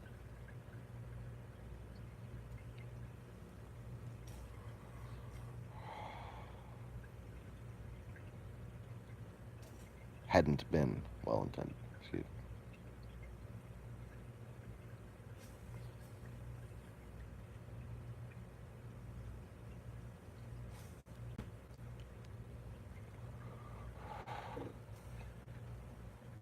Then you wind up at the, oh, let's see, one story I've told before that's worth telling. The definition of Caesar. It loosely means savior, dearies. And the reason why you have appointed nobility on the other side of the Rhine and in the east, and you have the descendants of Christ, I won't even put quotes with that, the descendants of Christ as the royals in the west, that's because those lands were conquered and those rulers were reappointed as sort of the end result of a post-Roman meritocracy. They became Caesars, they became czars because they were defending Europe from the horde. And even back to Caesar, Julius, Augustus, whatever Caesar you want to pick, The reason why they were called Caesar was because they were protector of Rome, as if Rome was under siege.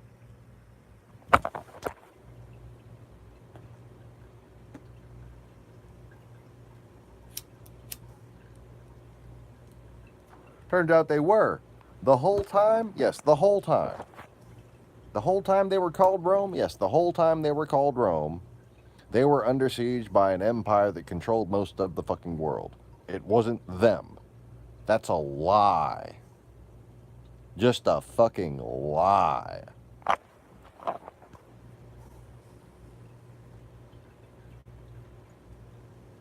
Look at the Roman Empire, look at Attila's empire. What? It doesn't count because it was cold?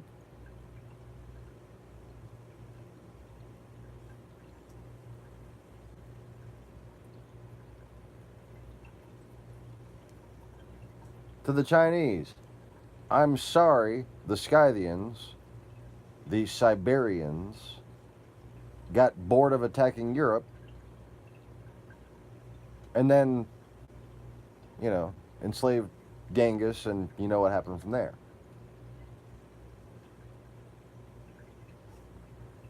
That doesn't mean y'all should be going along with their bullshit. It means y'all should remember who you are. As the so-called white people should be allowed to. As the so-called African people should be allowed to.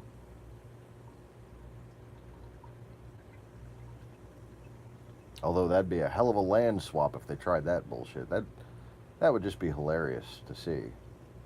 It's a totally bad idea, but it would be hilarious.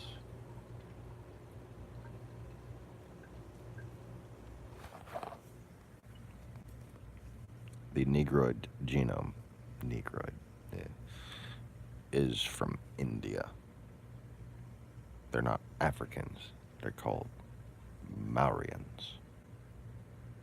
It's where you get Maoris from. The reason why they look different now is because they've been interbred with all kinds of different Asian people and white people. The ones in Africa, the ones that went to Africa, that Nimrod took from India and put in Nubia. That's where the Africans came from? India to Nubia? Nubia? He tried to make them his own custom-built warriors. They got away. Wound up being a bit of a problem. Yeah.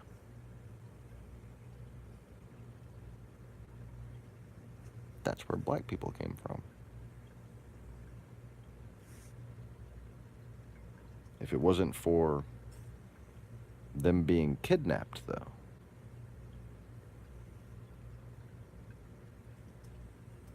they wouldn't have such a well-defined cultural genetic makeup,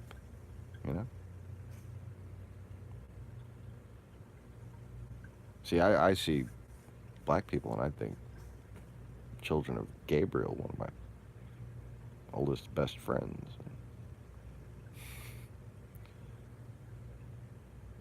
I certainly don't mean to be insulting at all. I think it's a profoundly sacred history that's been lost. But essentially, the black Australian, New Zealand, Indian,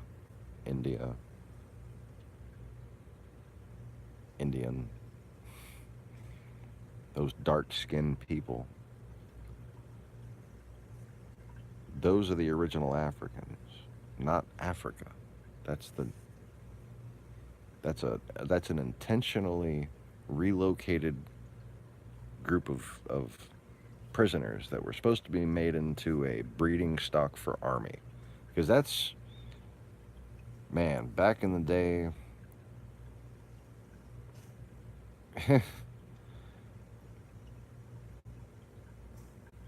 there was some M. Night Shyamalan level nightmarish shit going on, okay?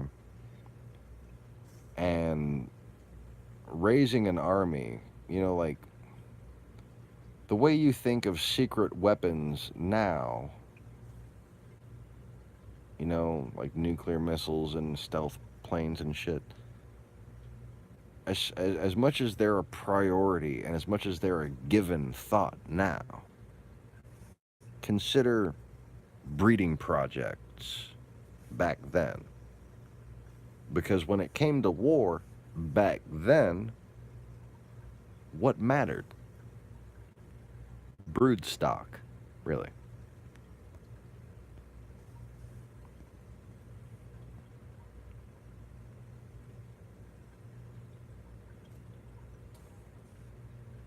Indeed.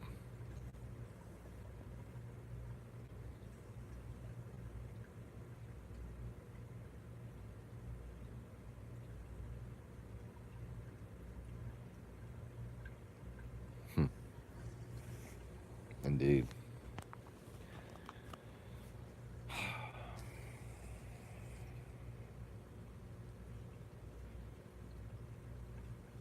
To ball. That's a childlike third meaning. So, indeed, a more powerful one when used as a taunt, I suppose. But, you know, taunting demons is only really recommended for the more experienced exorcists. Especially the head honcho.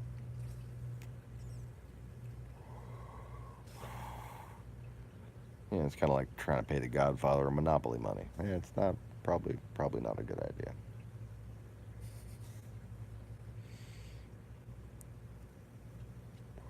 Unless you're the type to do it just to see what the fuck happens.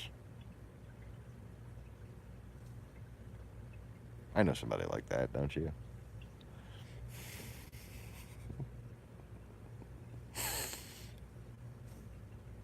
Anyways.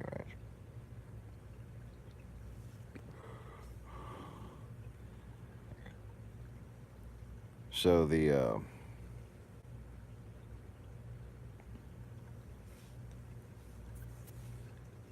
enslavement of Gabriel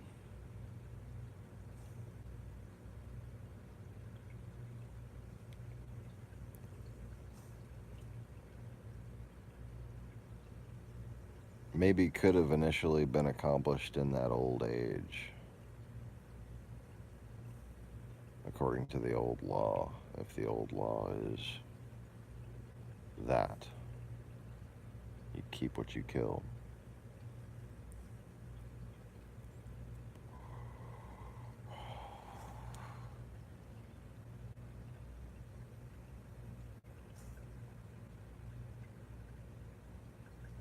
And it would certainly just, you know, from my logical, well, at least my exorcist's logic point of view,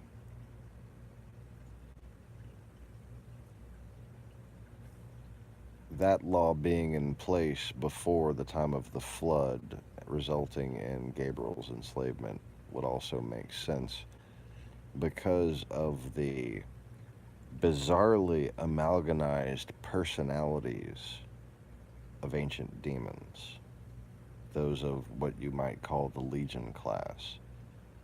They individually still lack individuality.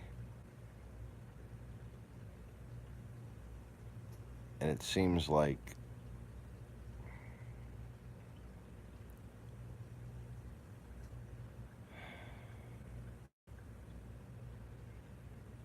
that time before the flood, I just don't want to remember.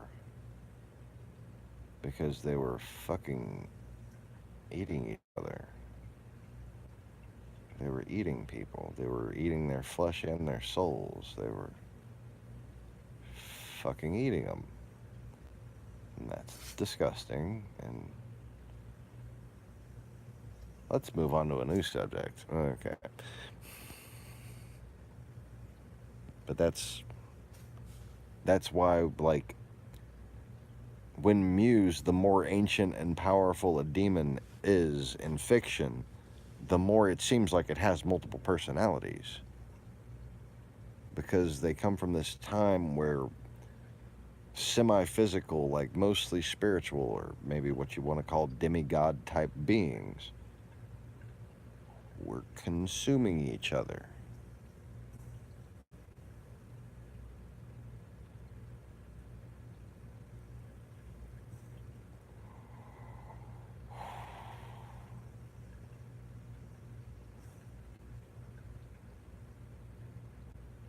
That's abomination right there.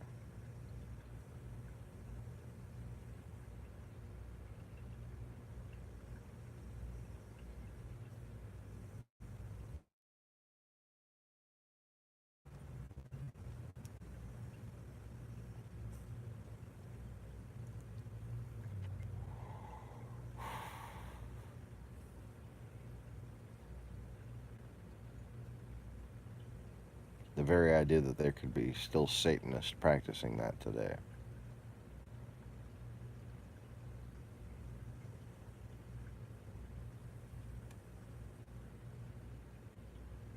Makes me want to shake the world till they fall off.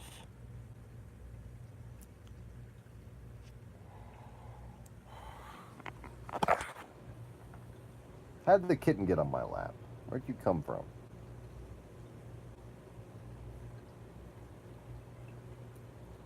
Dead asleep, too.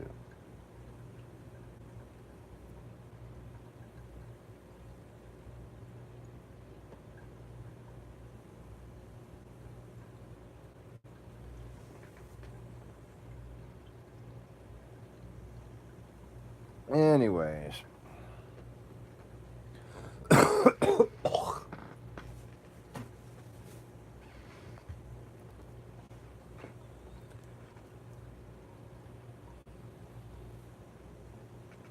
Kitten on my bladder. Hope my pants don't splatter. Wait, what?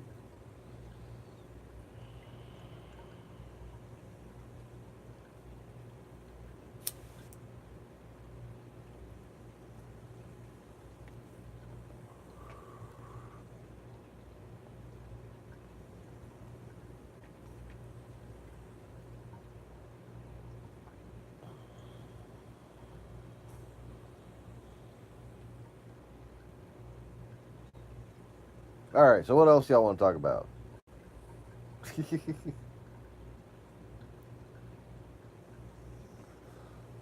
we've had like 5 and 6 people watching. Must be some pretty interesting discussion or ranting or whatever this is. Whatever the kids are calling it these days.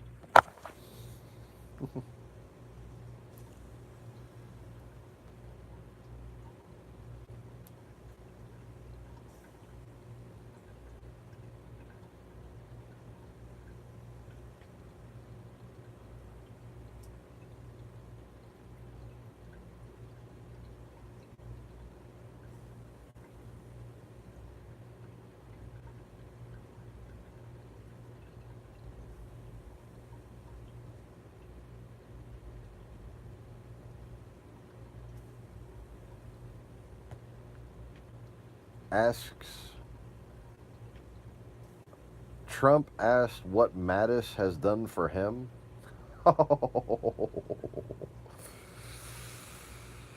Wow.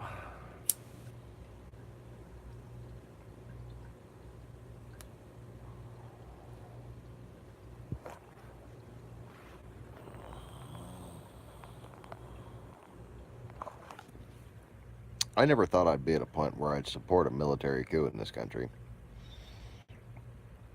But if Kelly and McMaster and Mattis just decided they wanted to hold a new election, they'd have my support.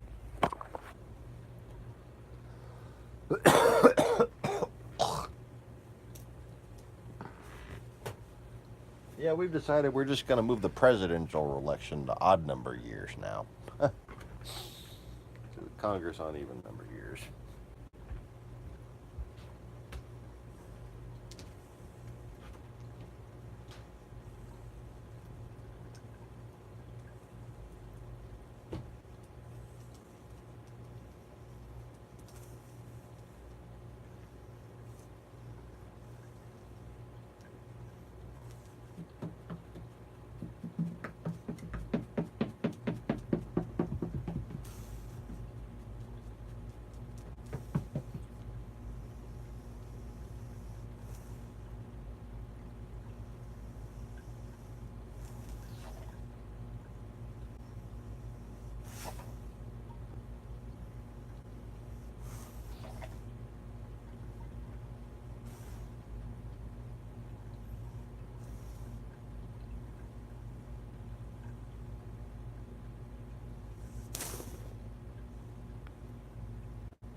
Dingo! Really, dog? I can walk away for a minute. He comes right by the camera and just starts chewing his ass. I get no respect. No respect at all. No respect at all, I tell you. Lay down, fucker.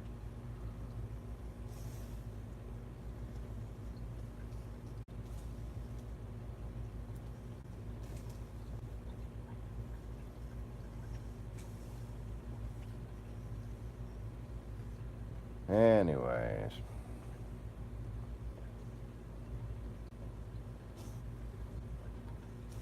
What's with Mitt Romney, like, waiting until about when people forgot what he last said and then saying something else? Like, put up or shut up, motherfucker. It's your magic underwear.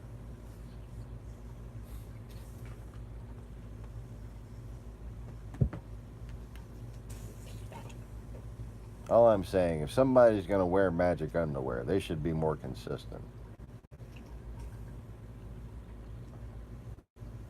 Or I'm going to start, like, believing that he's, you know, he's lackadaisical about his magical underwear habits.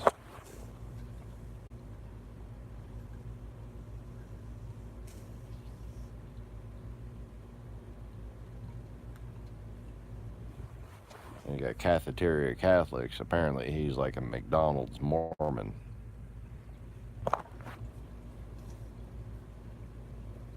He just wears the magical underwear on Sundays. The rest of the week, it's Fruit of the Loom, baby. Fruit of the Loom all the way.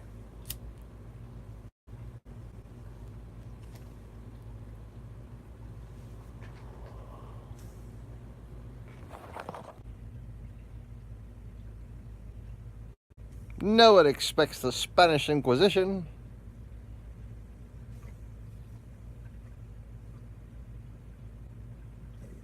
Yep, had to reconnect. Anyways. Trump says he essentially fired Mattis, so because you can't quit, I'm firing you. Yeah.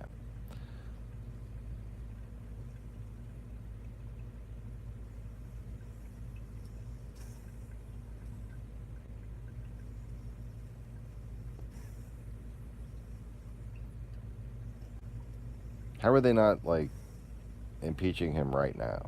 Like fuck.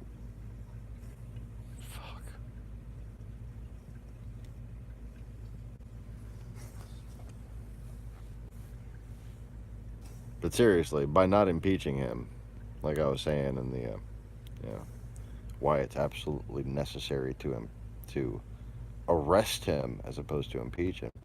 But by even impeaching him, by failing to indict him, by failing to arrest him, by failing to lead his ass away in handcuffs, what we're saying is that you can steal an election in this country. with the help of a foreign enemy, as long as you do it a little smarter than Trump did.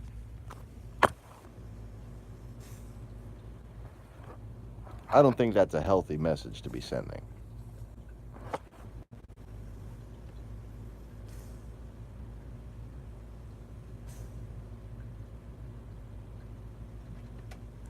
Lane?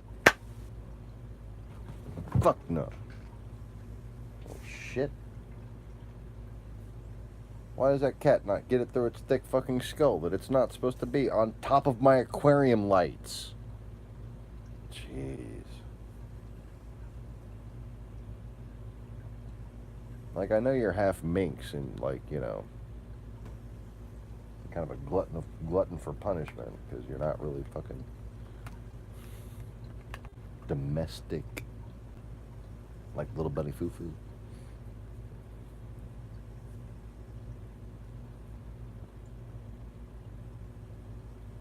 But that cat, he just don't learn.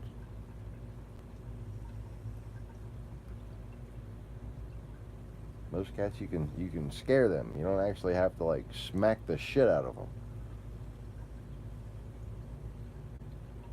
Him, I bet you I could smack the living shit out of him and he just wouldn't even care.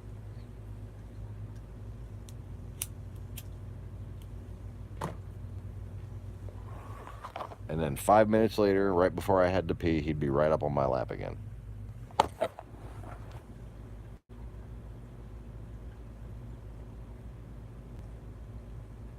He's gonna be a big cat, though. He's gonna be fucking huge.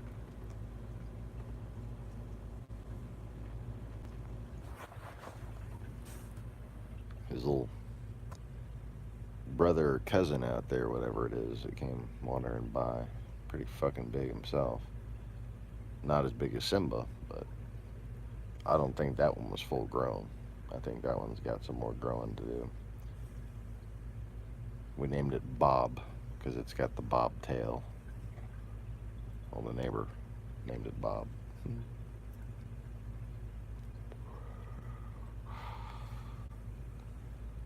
But he's half that and half domestic cat. And he's got some big bones. He's gonna be a big kitty. Anyways.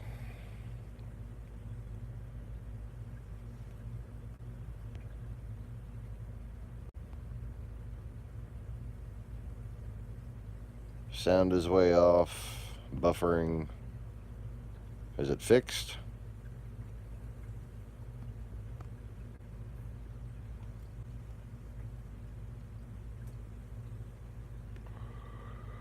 So if you didn't get a chance, there's a 3-part broadcast. The last of those 3 parts is me just saying fuck it and putting on the aquarium for a while. So just watch the first bit of that if you want. But otherwise there's not much to miss there. Unless you just want to have, you know, aquarium view time. And I was playing some different songs on there too. But the first 2 are condensed summaries of really proof of what I've been claiming has been going on recently over the past 20 years regarding Russia, Trump, terrorism, and just basically it's a detailed lesson on the reality that we're facing now. And if you didn't get a chance to watch those, please go and watch them. And if you don't mind, please do share them on whatever social media you still bother to use. And I'm gonna go ahead and call it a broadcast for now, since it's fucking up anyways. And I need to get some sleep sometime. So y'all take it easy, don't take it all. Thanks for watching. Don't forget to click the like button, blah blah blah. Peace.